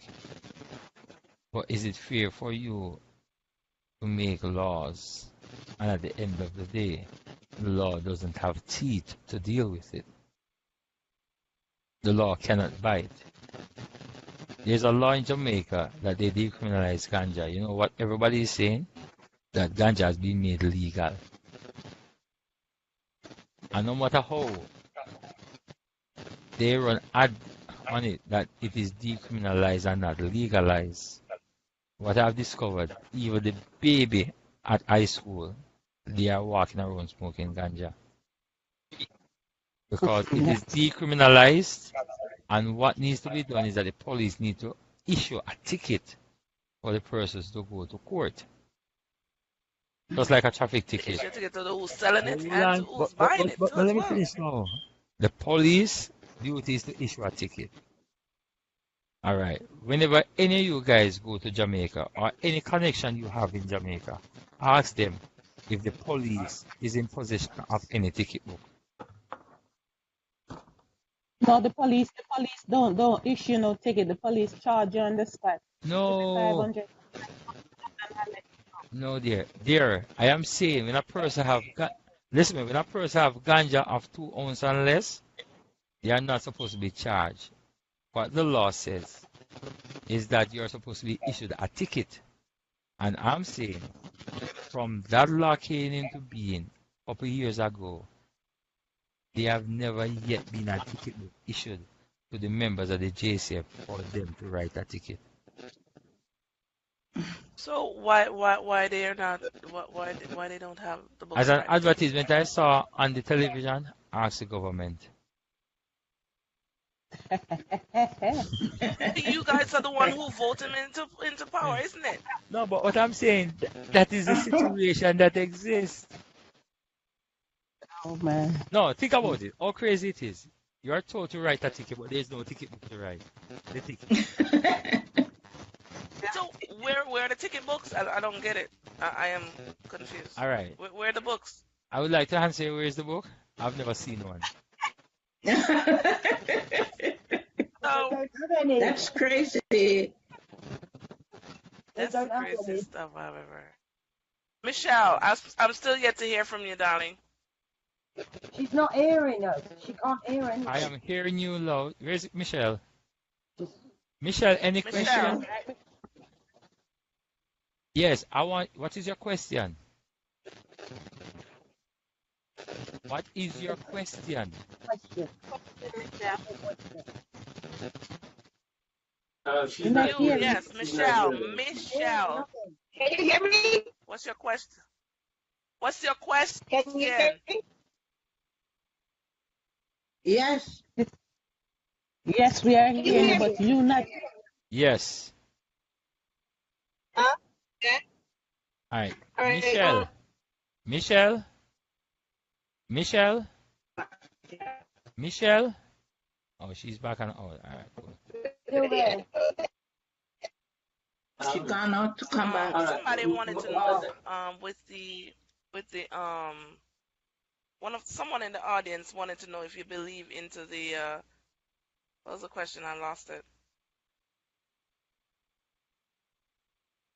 Until you find that question, somebody asked for you also in the audience. 8 weeks. Wow. How was your time? Any crime? I guess they were talking Somebody about was They were asking talking to him. Somebody else in the room. Triple, I don't think they were talking to him. That was Huh? They was the death, asking one somebody wasn't death else. penalty, Doc. Oh, okay. Death penalty. Do you believe into the death penalty right now? I What do. they have standard out there in Jamaica? Is there a difference out here? Do they have a death penalty out in Jamaica? No, they used That's to what have someone hanging, asked. but hanging was abolished. They need to bring back the Not hanging. anymore. They need to bring that. All right. So what All happened right. when they do crimes No, it's and not about kill bringing back people? hanging. It's about getting rid All of right. the. Well, I think I know that they are doing some they have done some revision recently, and I believe I was privileged to be at a seminar over a weekend, the early part of the year, and I was told that what they are planning on doing or what will be done is that the sentencing for criminals they have gone forward, and they would have drafted a new sentencing guidelines.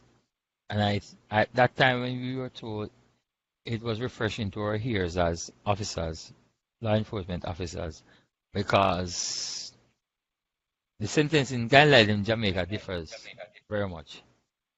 Just like I saw on Facebook recently, no, my WhatsApp group recently, with two individuals who have two different races, commits the same crime about the same time, and got two different sentencing. Sentencing Yeah, guideline in right. Jamaica, what's that? I've seen it too. All right. The sentencing guideline in Jamaica is of such that you have persons who would have committed crime, and some of the persons who have committed a graver crime, and get a lesser time for a person who have committed because of their status. And when I look on that, I recognize that that is not the best thing forward. So no, they have gone forward wherein they have a sentencing guideline, and it is something similar to probably America, because personally for me, I always wonder, why is it that a person can be found with a firearm, which is illegal, and say for instance, Bev found with it, she gets 6 years, but when Lonnie found with it, she get 1 year, and it is all about a firearm.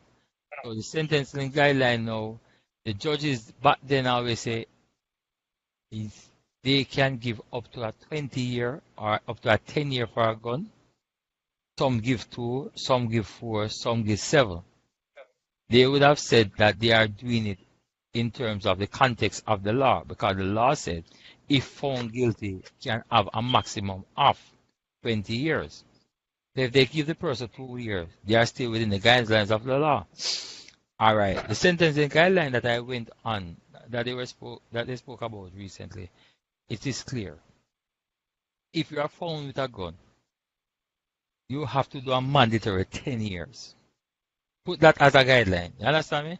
You have to do a mandatory 10 years. So if the person, as the judge, want to give you 12 years, that's good. But everybody who is found with a gun will have a minimum, a mandatory 10 years to think about. And I think that in itself will help the country, that a person understand that if he chooses to walk around with an illegal gun, if he is caught, without a doubt, he has 10 years to spend in prison. So that's supposed to can probably bring more fear to you to understand what you do and what not to do. Likewise, if you commit murder, non-capital murder, you're looking at a 25-year minimum. If you commit robbery, you're looking at a 6-year minimum. And they have to do the old time. Huh? They have to do the old time. So if he gets Right. not like over here. Right. So They rather get, than, they'll probably do about 7. well, if you get 6 years, I don't think that's fair. That. Yeah, I don't think that's enough, Ross. What are you talking about? That's not fair. I don't even think that's enough. for what? Robbery. No, but what I'm saying now, it is, we welcome it because we think it is best for us to have, you have a minimum here to serve. When you normally say you have a maximum of, the judges can play anything, anyone they bargain them, depending. But when you are telling a person that you commit the offense, you have a minimum of 7 years to play, 7 years hard labor, you know that the ones you are convicted and you are just sentencing, you know 7 years is a must. So it's either the judge can give you a 10-year, which is an extra 3, or you know you must do 7. Wow. All right.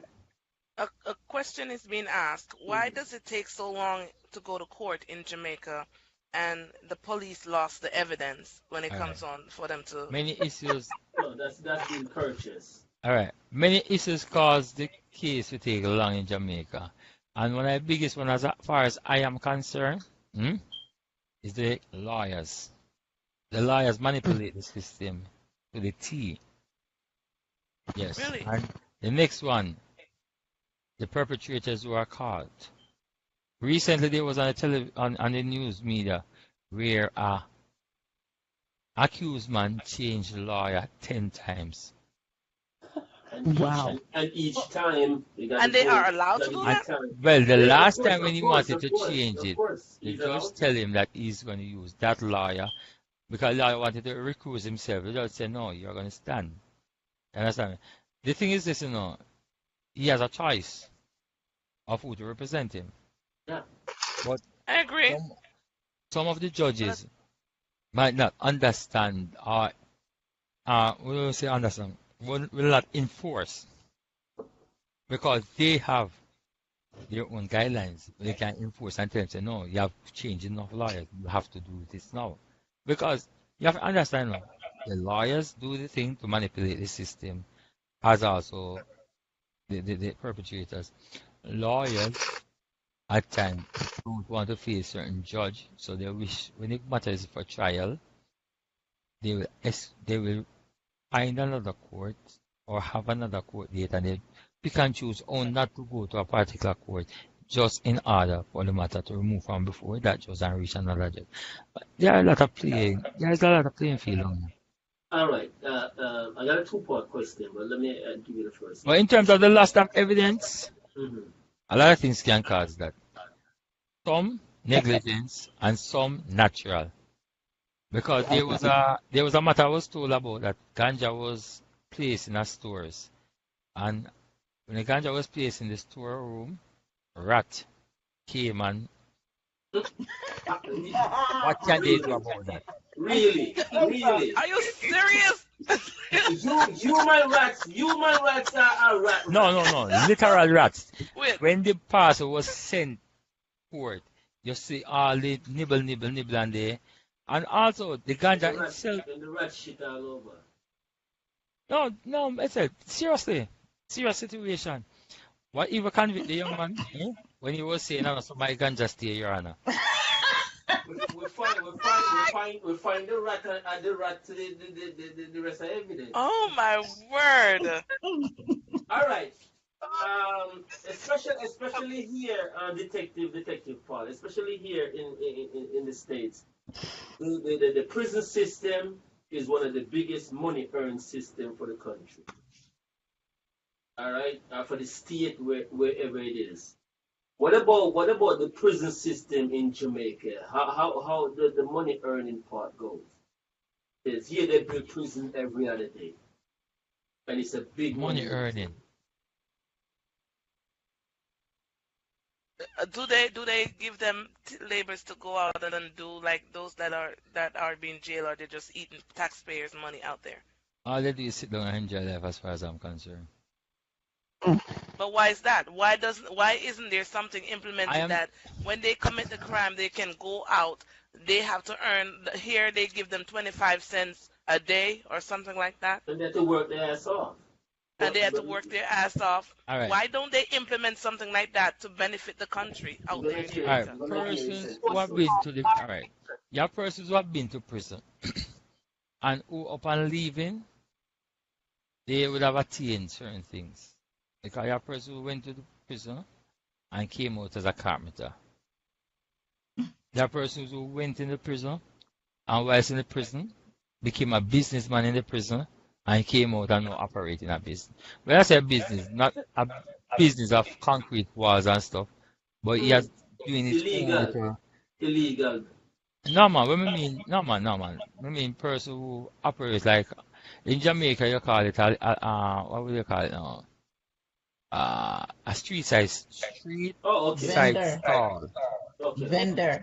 Vendor, street vendor. But Vendor. him being a street vendor is very lucrative because he's making his money. So I personally know one. We went to school together.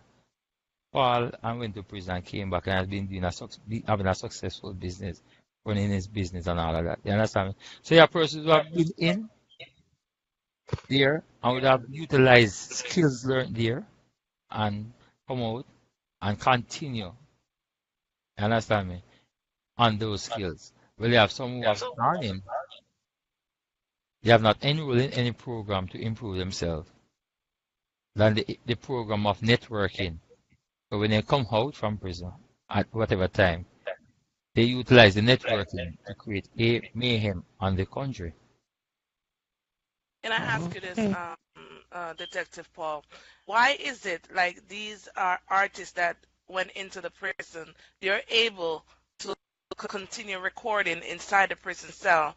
Leave Why do Tati they get alone. these money as All they would right, do on the outside? Isn't that bribing the police officers going on and all corruption right, in there? all right. Two things I can say. I can't speak of why. I can say it's a very sad situation. And I won't say it's a matter of bribing the police officer because the prisons are run by correctional service persons, correctional officers. I can't speak of why, and it's a matter of has to do with the policy of the correctional service. All right. However, from my point of view, I believe that if you entertain them, if you make them create means of making wealth, they will not see prisoner life as a deterrent. Because for me personally, if you are a lucrative artist and you have committed a crime, you are not supposed to benefit in no ways or form from that which you usually do. Share the page, Yes, guys. Share the page, please. It's yes, supposed yes, I agree. it's supposed to stop. You can't be making money sitting back in prison, getting your lifestyle lived up in prison, and then the family of the victim they are still going through their struggle because they are finding it hard to make ends meet. And then you are in there living the world boss life. I don't believe in that.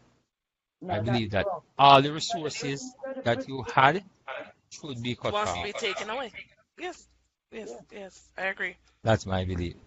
All right. And a question that I want to ask you personally. Do you think scamming will ever stop in Jamaica? Will it ever stop? No. Nah. You know, I like that answer. You know Let why? me tell you why. Because yeah, go Let me ahead. tell you why. I'm gonna tell you also why I think so too. No, you want me to tell you why? Go ahead. Yes. Huh? Go ahead. If you have a source, Mhm. will you stop going to the source? No. No. Okay. So the source for you to get water to drink is a pipe. When you're thirsty, where will you go? Go back to the Straight to the pipe. Back to pipe. the pipe. Okay. So That is as if simple. they can scam an unfortunate person and they can always do that, the scamming will will always remain But there. okay, my thing that I want to touch base on you with that now, with that being said and done, why also the Jamaican government is not doing much about it because it can cut off. It can cut off. All right. Western Union said they're doing a little bit of this, doing a little bit of that, not much. No, when scammers are scamming and they get money and they're building these big, vast, you know what I'm saying, guys who I went to school with in Jamaica, way younger than me, have big buildings, God All heaven right. knows what. Let All right, me put it in one nutshell. Let me put it in one nutshell for you. Let me put it in one nutshell for you. All right. The scamming life in Jamaica Mhm. here does not is not confined just to the scammer. The scamming life Criminal in Jamaica, activity. it has to do with businesses, the car business, Yeah, the hardware and lumber businesses, there you go. the Everybody eating. supermarkets. Everybody eating from off the scamming. Ah, The painter, the ah. electrician, So lumber, everybody Police. eating. it's a wholesale where everybody's a part of it. Everybody is a Everybody part of benefit. it. So it's not. I was told of an incident where a person going to school, high school,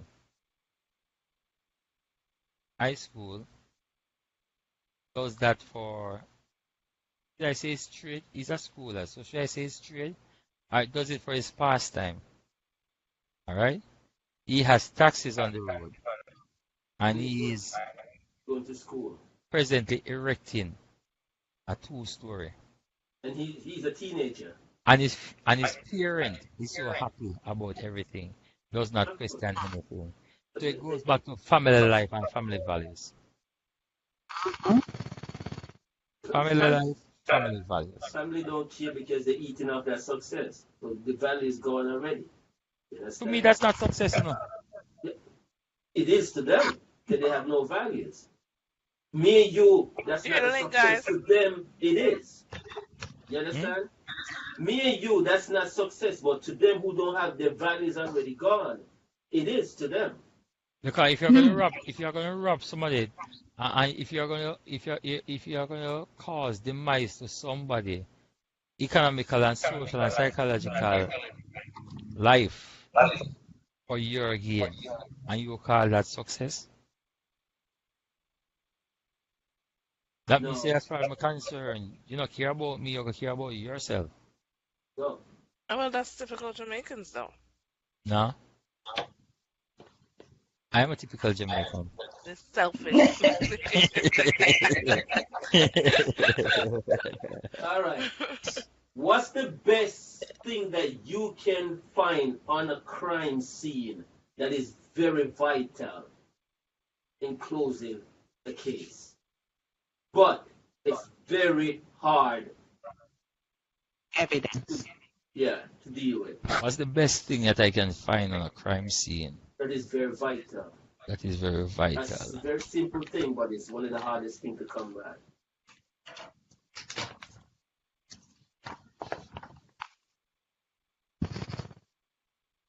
Uh, uh, uh, yeah, many. Fingerprint is a good evidence that can be found that can assist you greatly. Yeah, but how much in the database system that the fingerprint will help? Not much, unless they've been convicted before. You know, the best thing in Jamaica in terms of evidential value now, I Mhm. believe the best thing Eyewitness. forward is eyewitness. The I best thing believe. forward. Because forensically, we are not prepared, or we are not at that level as yet. We have things, but what I'm saying, to be at the point wherein a crime has been committed, and after we gather everything from the crime scene, Mhm. and we have taken it to the lab, within a 24 to 48 hour, we can get a report from the lab and say this, because we have challenged the time factor for the things to take to the lab That's a challenge. The time factor for the lab to begin its analysis of the evidence that are brought there or the samples that are brought there, that's a challenge also. You understand me? And I for wish, I wish from the collection of materials from the scene to the time that it hits the lab, I wish that that could be done. All right, from the collection of material from the scene to the time it hits the lab, to the time that the lab starts its analysis, I wish that could be done in 48 to 72 hours the most, but it's not happening. Takes quite a long time. The yeah, people, the mm, eyewitness, you're having no the mother eye, giving up their son, Huh? no sister giving up their brother, family members not giving up family members, even though they murder and slaughter people. Family members not doing it. No mother not giving up their son, even though they know their son is one of the biggest murder in Jamaica. They're not giving them up. They're protecting them. That's the thing. But why? You got to Why? deal with. Why protect them when they're killing people? First of all, they say that's my son, that's my child. They don't really.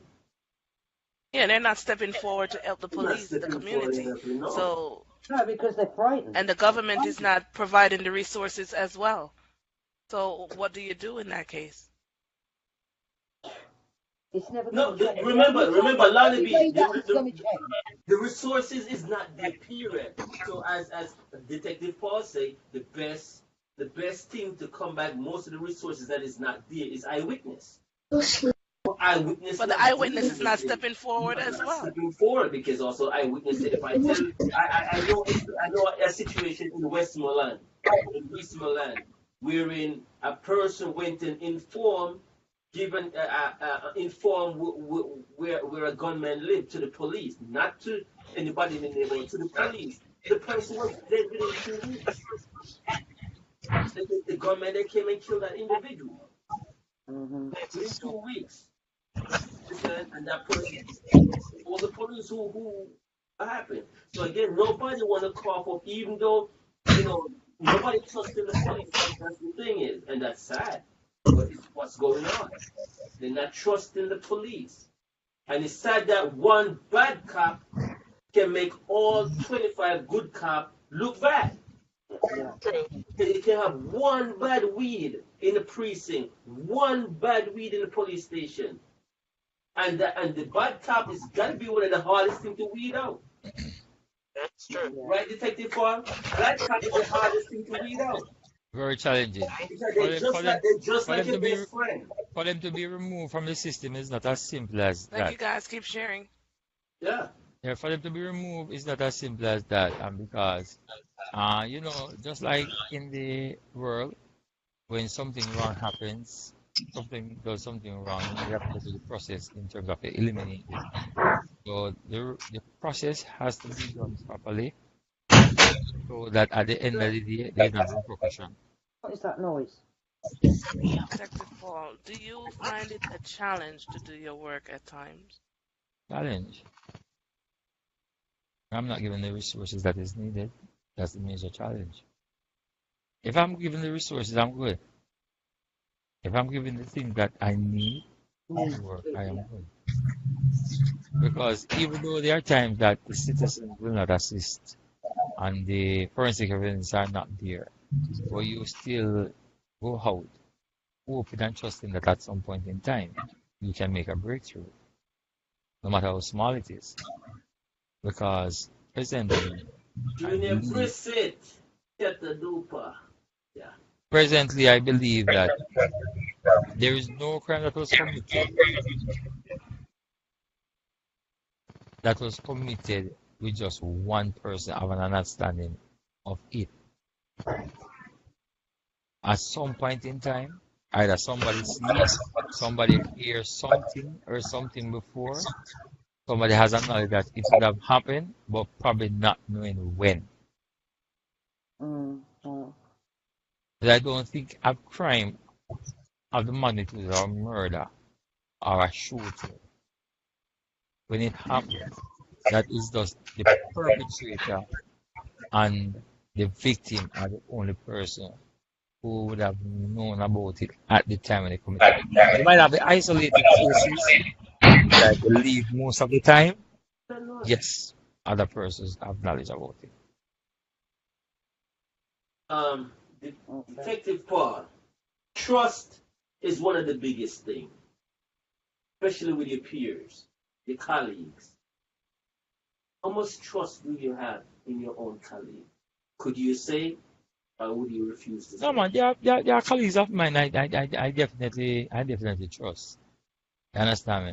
But again, But trust in then, this. You say you trust 5 out of 10, 10 out of 10, No, straight to 10. what I'm saying, there are colleagues that I trust, and the trust level varies because I put it this way, the need to know basis, you have a larger, you have a smaller trust group, mhm. but the general knowledge basis, you have a larger trust group. Because guess what now? After working for a person for a period of time, 5, 6, 7 years, you kind of For develop and 5 minutes. understand Mm. characteristics of the individual, so you know what you can say to them and how they will treat you. You understand? Whereas others now, there are certain things you just can't say to them at this moment. It is not for them to know. Because if they know, it's not that they are going to spread it, but they themselves might be uncomfortable with the information that relate to them. So it varies, but for me, the need to know basis is a smaller group. All right. Someone in the audience would like to know how will life be? What it says for you coming forward to do this interview today. How will life be within the police force and the people around you for you? For me, it's the same, It is here or there because giving this interview is just an understanding of what there is. And I have an understanding that there are certain things I might not be able to say openly, but Mm. sharing the basic information of others understanding that there are challenges there and we hope and wish that it can be fixed. Don't know how soon, but I am hopeful that it is fixed very soon. I'm hopeful that it is fixed before I leave. Understand me? But I'll be leaving soon. So might be not be fixed before I leave also. But I'm just opposed to that. And what about the fear of your life within your peer? That's the second part. Fear of my life. I've never thought about fear in my life just because of my peer. Just because of what? Just because of Is my peer, is my is it is it workers, is Oh, it my is it co-workers. bec- is it because of you've been through so much on the job that not even your life means that much of a fear? No, it's not. Um, really and truly, where I am now, in terms of my, as, Guys, mute all your phone. Guys, mute every your thing until when you guys gonna speak. You on. alright, Yeah. alright, where I am now, Hmm. in terms of my work, I think I'm at a stage where um, there's no need for me to feel disturbed in terms of persons who I'm working with wanting to do me harm. Because my daily tenure has only to deal with, mostly to deal with crimes of murder, which most of the time, whilst investigating, has nothing to do with police in itself committing the crime. If it was a matter, if police were committing the crime and the investigation was taking me towards the police, then I would have to look back and think and assess the situation. Understand? Having them inside doing that and then have to deal with them when I should be dealing with the criminals outside. But dealing with us the criminals on the outside committing the crime, I believe that feeling worried or threatened about my peers might want to do me something. I have not reached that stage. Right. No, you've been threatened by gunmen. How do you, when you return back home, how are you gonna focus on that? Work as Is usual. your life mere gonna change in some aspect as your precaution level is All right, more on a all high? right. In Montego Bay, you always have to ensure that you maintain a certain type of caution when you're in Montego Bay. When I'm in Kingston, I'm free flowing. I go to any of the inner cities in Kingston. Mhm. Yeah. When I'm in Kingston, I go to any of the inner cities, drive through any of them, comfortable through any of them. In Montego Bay, I take I'm mostly cautious. The weapon is Going in back your to lap. work, eh?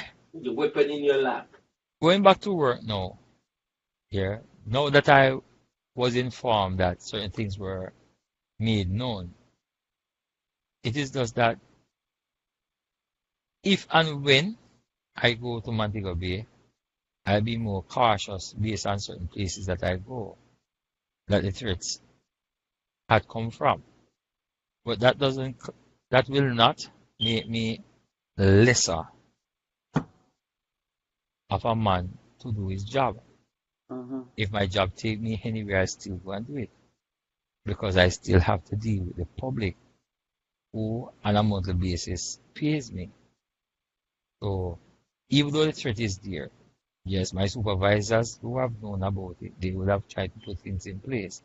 That is what they have to do. What I have to do is that when I go back and I go back to work, I put my own mechanism in place that I can work in this space that the threat is coming from. How many times have you fired your weapon? Several times. Several times. Anybody's? What? Anybody's? That No, is for me. no. No. Don't get me wrong. When I Uh, say, obviously, as I say, you come first. And I mm. believe that if you pull onto your holster, That's a question I never the answer threat. though. Okay, That's a question I never answer. okay. But any which way, the threat have to be eliminated, whatever. Okay, Uh, you come that was what first. I was taught. Okay. When the threat comes, deal with the Yeah, threat. you have to. Oh, okay. Yeah, of course, you have to eliminate the threat because you come first. You have to go back home. Okay. That's why I Okay. asked that question. Not to be, you know, No problem. No problem. No problem. because I do understand that Yeah, man. part of the elements. Now, do officers, when they fire their weapon, do they go through a psychological thing afterwards? Ah, yes. When weapons are fired, they go to I think they call it admin review. Okay. Yeah, that is where evaluation done on the whole process of the discharge of the weapon. And they And will be if on desk duty within that time. some are placed on this duty, but it is all depend because the administration review must be done, let's say, within 24 hours after. But there are situations that will cause person to be traumatized, so it cannot be done at 24 hours. But they do it as quick as possible. But after the admin review is done to see if, as I said before, the plan JM, the dual aspect of them utilizing the firearm was justified and all of that, then the persons can go back to the normal duty if they're psychologically Is capable of dealing with it. okay. Yeah. But there is definitely that put in place after the discharge of every weapon administration review. That is conducted by the chaplain. The chaplain is there, senior officers are there, chaplain senior officers, the individual that discharges firearm supervisors. Hey guys, you want to wrap this up in 15 minutes? So bring your question in. I like that. I like especially what you're saying here is pretty much, um, you know, good. Now, what, especially with your department, as you say, you're lacking a lot of resources and stuff like that. And that's the main thing, resources to better able in letting you finish and or what I just say on a timely basis, reach to certain solving certain case and stuff like that. You have the experience. What would you say? One piece of equipment or something that they could implement that you know what I'm saying, you already know what they could implement to make it better for your job. What could you say it is? It can be a one item thing. As in, what do you mean It one cannot item? be a one item thing. Oh, it cannot be a one item. Okay. Yeah. Okay. There are too many, and all are important. And I said recently, just a while ago, that Mhm. the hours, the time factor between the collecting of data from a crime scene Mhm.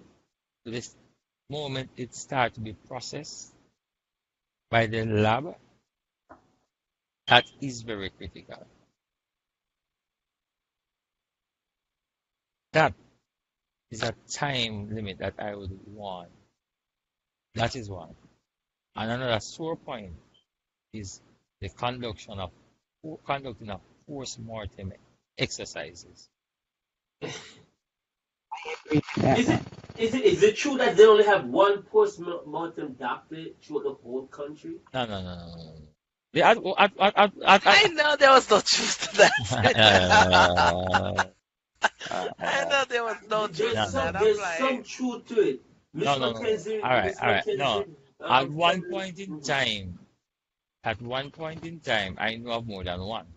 But at one point in time, persons who have died and persons who have moved on out of the country. Mhm. However, what I can tell you that they are persons other than that one that most persons refer Is to, it working? that are conducting now. That are conducting now. However, I honestly believe that to have a proper staff in terms of that, we need probably about 7 to 8. That's my belief, 7 to 8. Because for a Western Jamaica, I believe we need to have at least 2, the least, 3 the most. And when you think of Southern Jamaica, that's there from St. Elizabeth go all the way to Clarendon, you might need another 2 on that side. So that's 5. That's 4. 2 and 2, 4. And we talk about the corporate area, that's 2. That's 6. Think about the northeast region. That one, that's 2. That's 8. And then you might have St. Thomas. Probably can have one out here. Or they can piggyback on Kingston. But I'm thinking about 8. 8. At least 8. And you have them work on a rotation. Because I was privileged to have dialogue with a pathologist in the past, and he said that upon going on a seminar, it was highlighted to him that it is best recommended for a pathologist to do no than 2 Bodies a day. or 3 bodies per day. 2 or 3 the most. So why does it take 3 months for them to do a body in Montego Bay? That is 3 months. that from my understanding is due from the abundance of post-mortem requisite that has been sent in for exercises to be completed. Because when you say that St. James have 330 murders per year. That is near 30 murders for 1 month. And you have 30 murders for 1 month. And that's the St. James average. And then you say Andover have an average of 8 per month. That's 38. Mm. In 1 month, can you have 38 murders? Wow. That is those two parishes. And you say Andover, we also have an average 5 per month. And Andover have about 60 murders a year, so about 5 per month, yes. So that is 43. And that's the mystery region that the pathologist caters for. If every month he has 43, Do they make money off this? they are paid by the government. But I heard that also your bodies could be taken care of within weeks if you contact them personally. Well, I've heard about it, but I can't speak on the truth of it. It is true. Okay, I hear you, sir. Yeah, she had to go bury her nephew that his body haven't touched like in how many months now, right? Okay, 4 months now. Wow, that's long. that's very bad. I don't Wait I 3 don't months. believe I don't believe a body should be there for more than probably for more than 4 or 5 days because the abundance of body in a morgue, cause things to deteriorate. And I What? believe that also that when you lose evidence, you lose invaluable information that can assist the case. Understand me? And the next thing, the relative needs closure. The longer True. you spend, the longer for you to get closure. Yeah. Also, since you're on that subject with with Cheryl, the gunman that killed her nephew, Kill. he did this happened in St. James. Decided to sign some peace treaty or whatever because he's whatever, and the mayor or whatever they agree with that instead this guy's I don't know. going to jail. I'm not sure about what you're talking, to be honest. Okay. He's right there. You She want me can to say. break it down for you? Go ahead, let me listen. Okay. In the community, the guy that ordered the hit on my nephew, he signed a peace treaty with some other, not hit on my nephew, but hit on the guy that was supposed to die in place of my nephew. Mhm. But my nephew was in the wrong place at the wrong time, I guess. But anyway, they signed a peace. The counselor, the MPs, and all the police and everybody come together to make peace in the community. They say they have to sign a peace treaty because it's like a gang thing with A against B. So they sign a peace treaty that anybody died on A side, they're gonna charge B, and anybody died on the B side, they will charge the A side for it. That's not So justice. Hey, all right. and Sorry to hear that coming from you.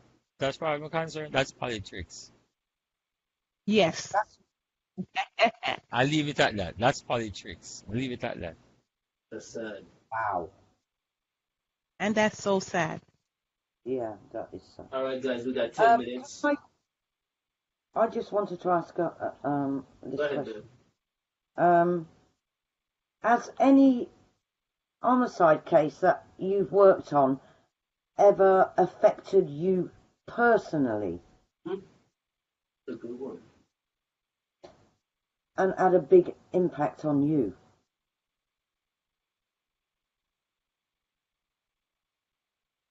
I can't hear. Oh. Triple, I'm not hearing him. I'm not hearing. I'm just thinking. No, he's sir. I'm just thinking. Oh, I thought you.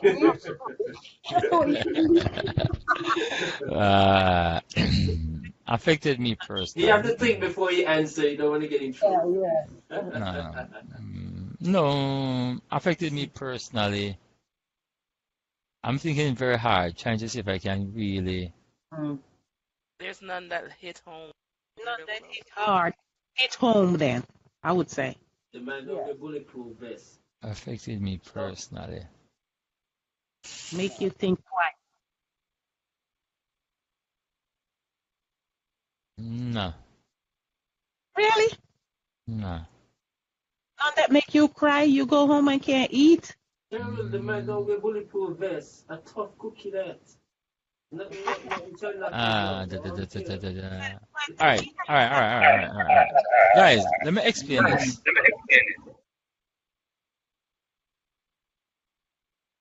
Most of the murders that I have investigated or that I have come across Mm. are murders that are done involve gang, involve scamming.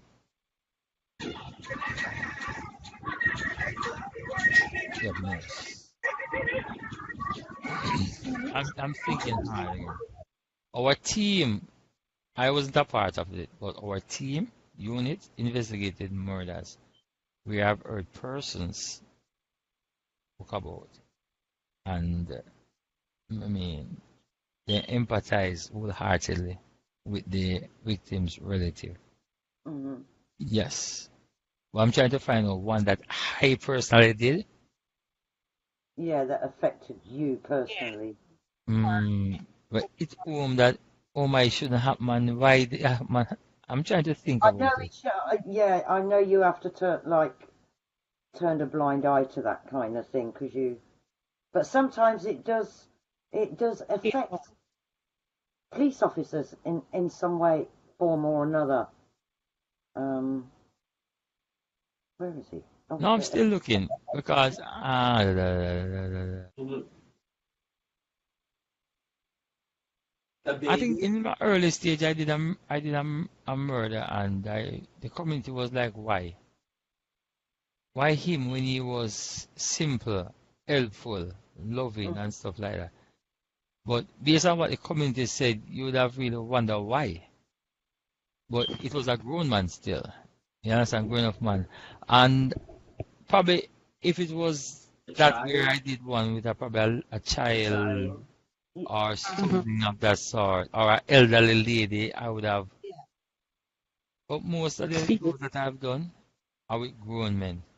I And somewhere along the line, they get caught. Either they are part of it or they are associated with persons who are part of the game. So probably that's why I can readily say yes. yeah, yeah, okay. Fair enough. That's fair enough. And Good enough answer. you see so much in your line of work. Yeah, you It's can't like get your mind right now, attached. it's hard to break Nothing down fake. on certain things. It's hard So, to get yourself into that and see on the other side, as all in right, affecting you. all right. My team members went to a sex appeal where 6 persons were burnt and killed in a house. Oh, Burnt and killed, yeah. And it took the media by storm, and you really feel that, wow, Yeah, person yeah. crew like that.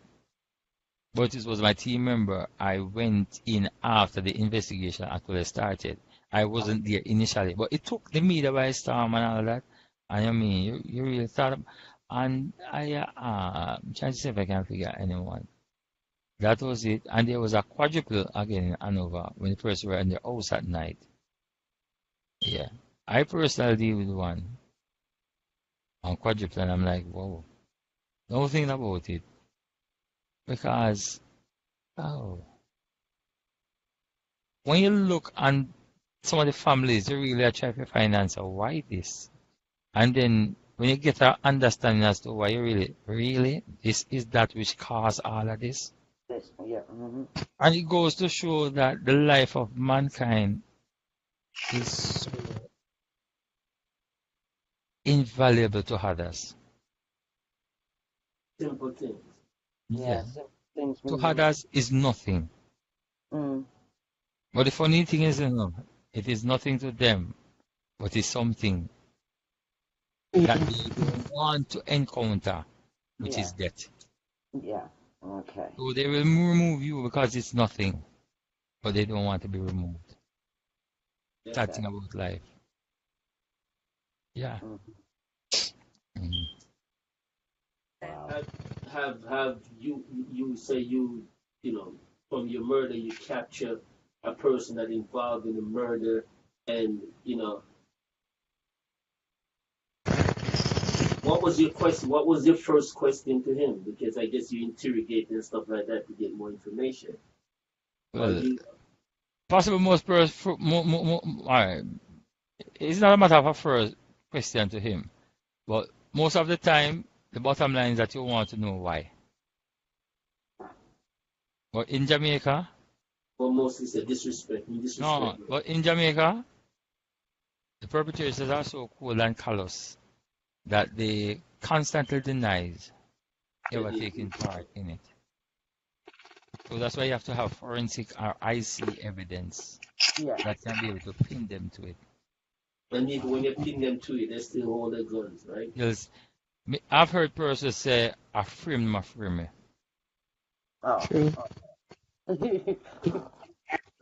Even when they are still. 4 minutes to go, guys. I've heard that.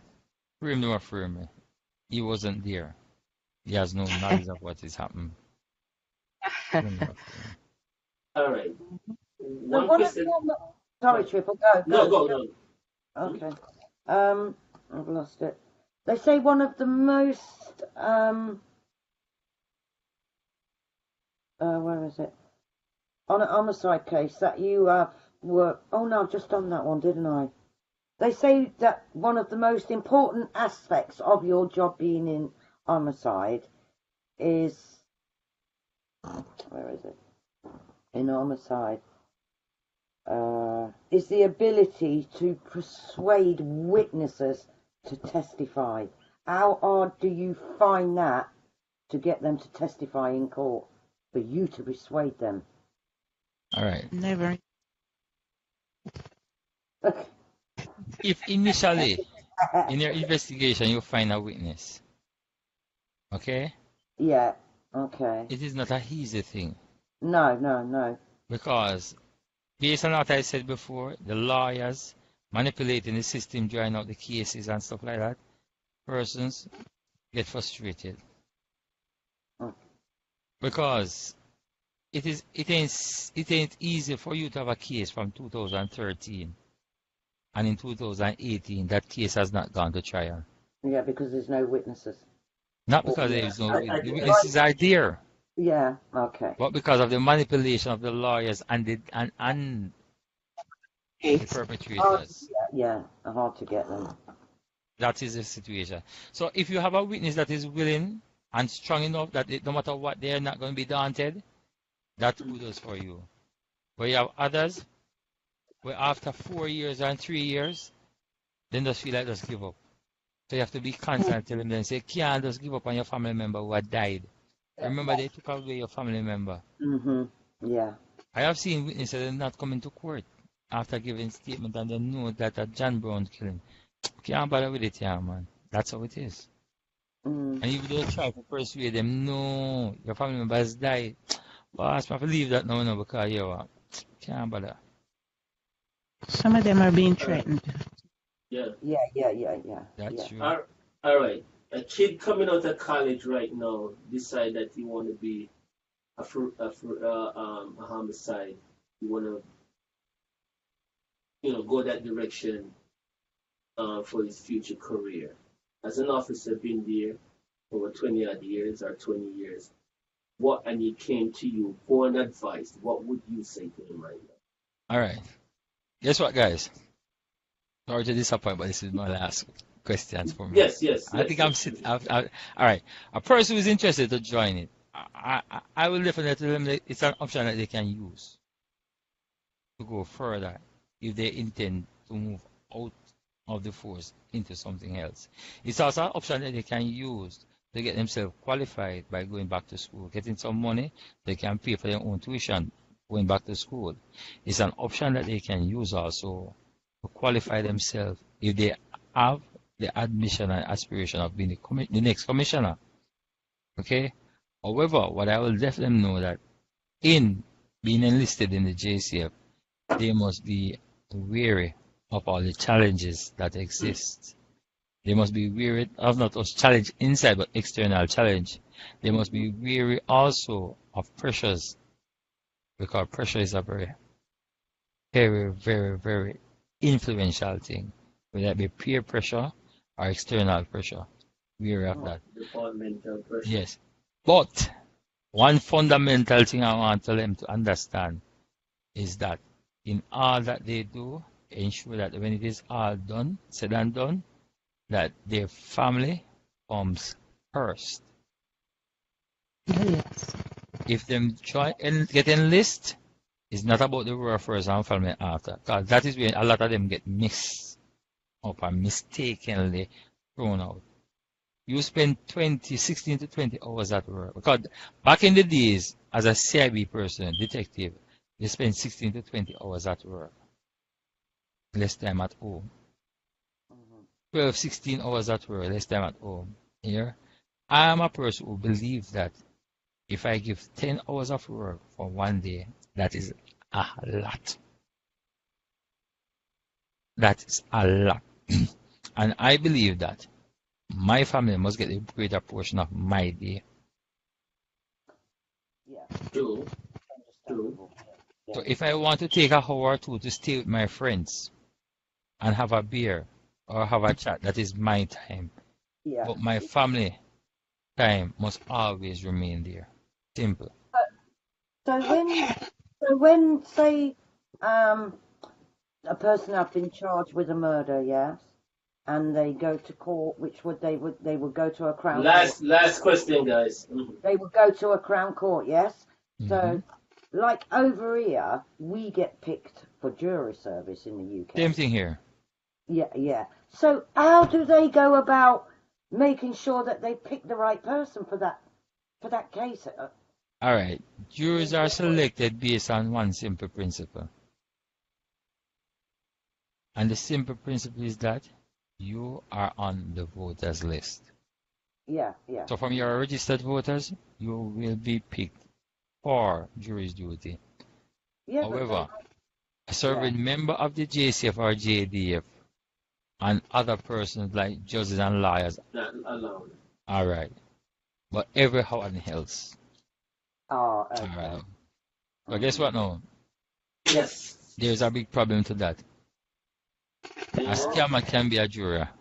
I'll leave it with that. But see you next day. That's crazy. I'll leave it with that. See you next day. Not gonna knock down another scamming.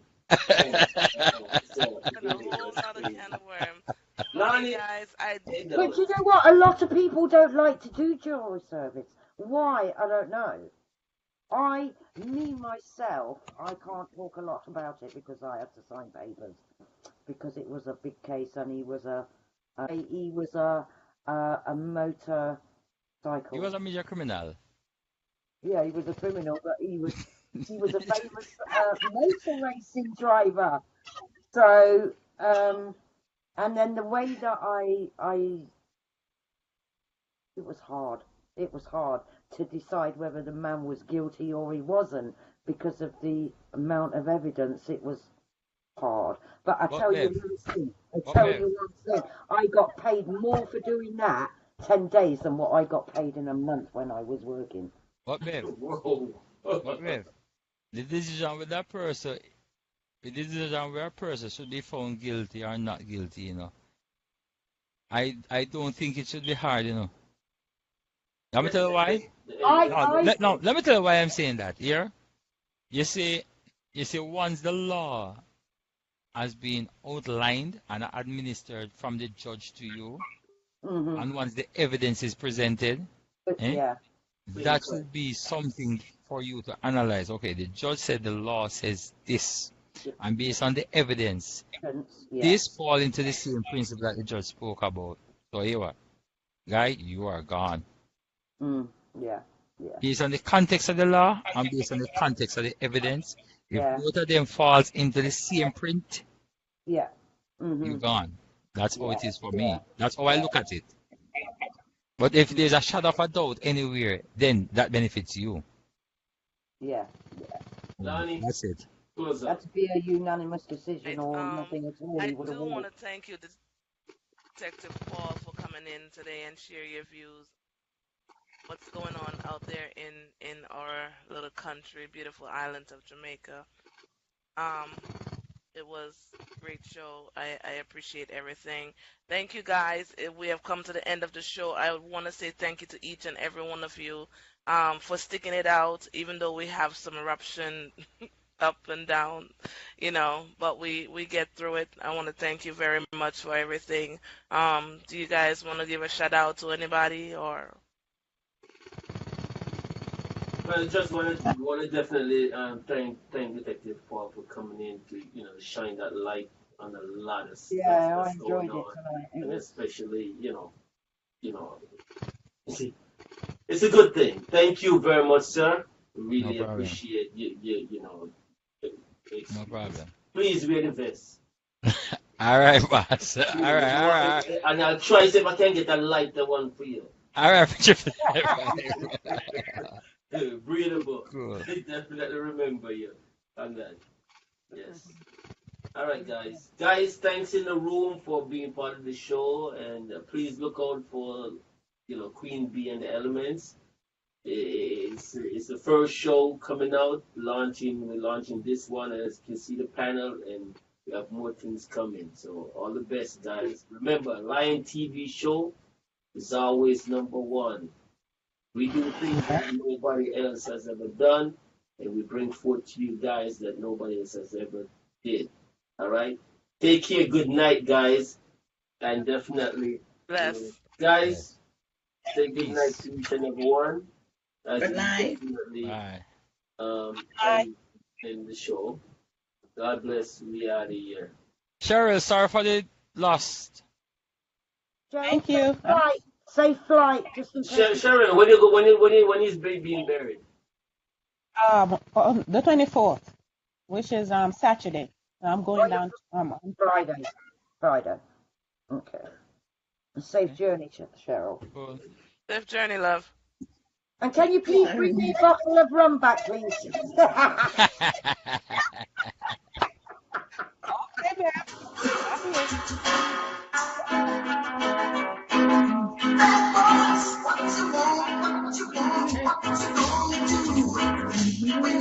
Bad boy, what you gonna do?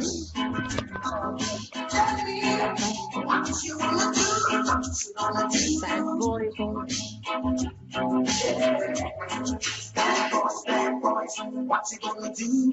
What you gonna do? What you gonna do when it's bad boys? Bad boys, what you gonna do? What you gonna do when they come for you?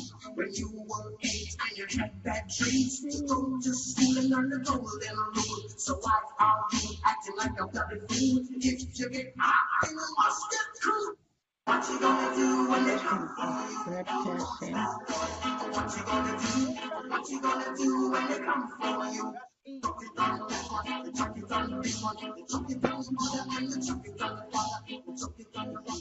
Come back with.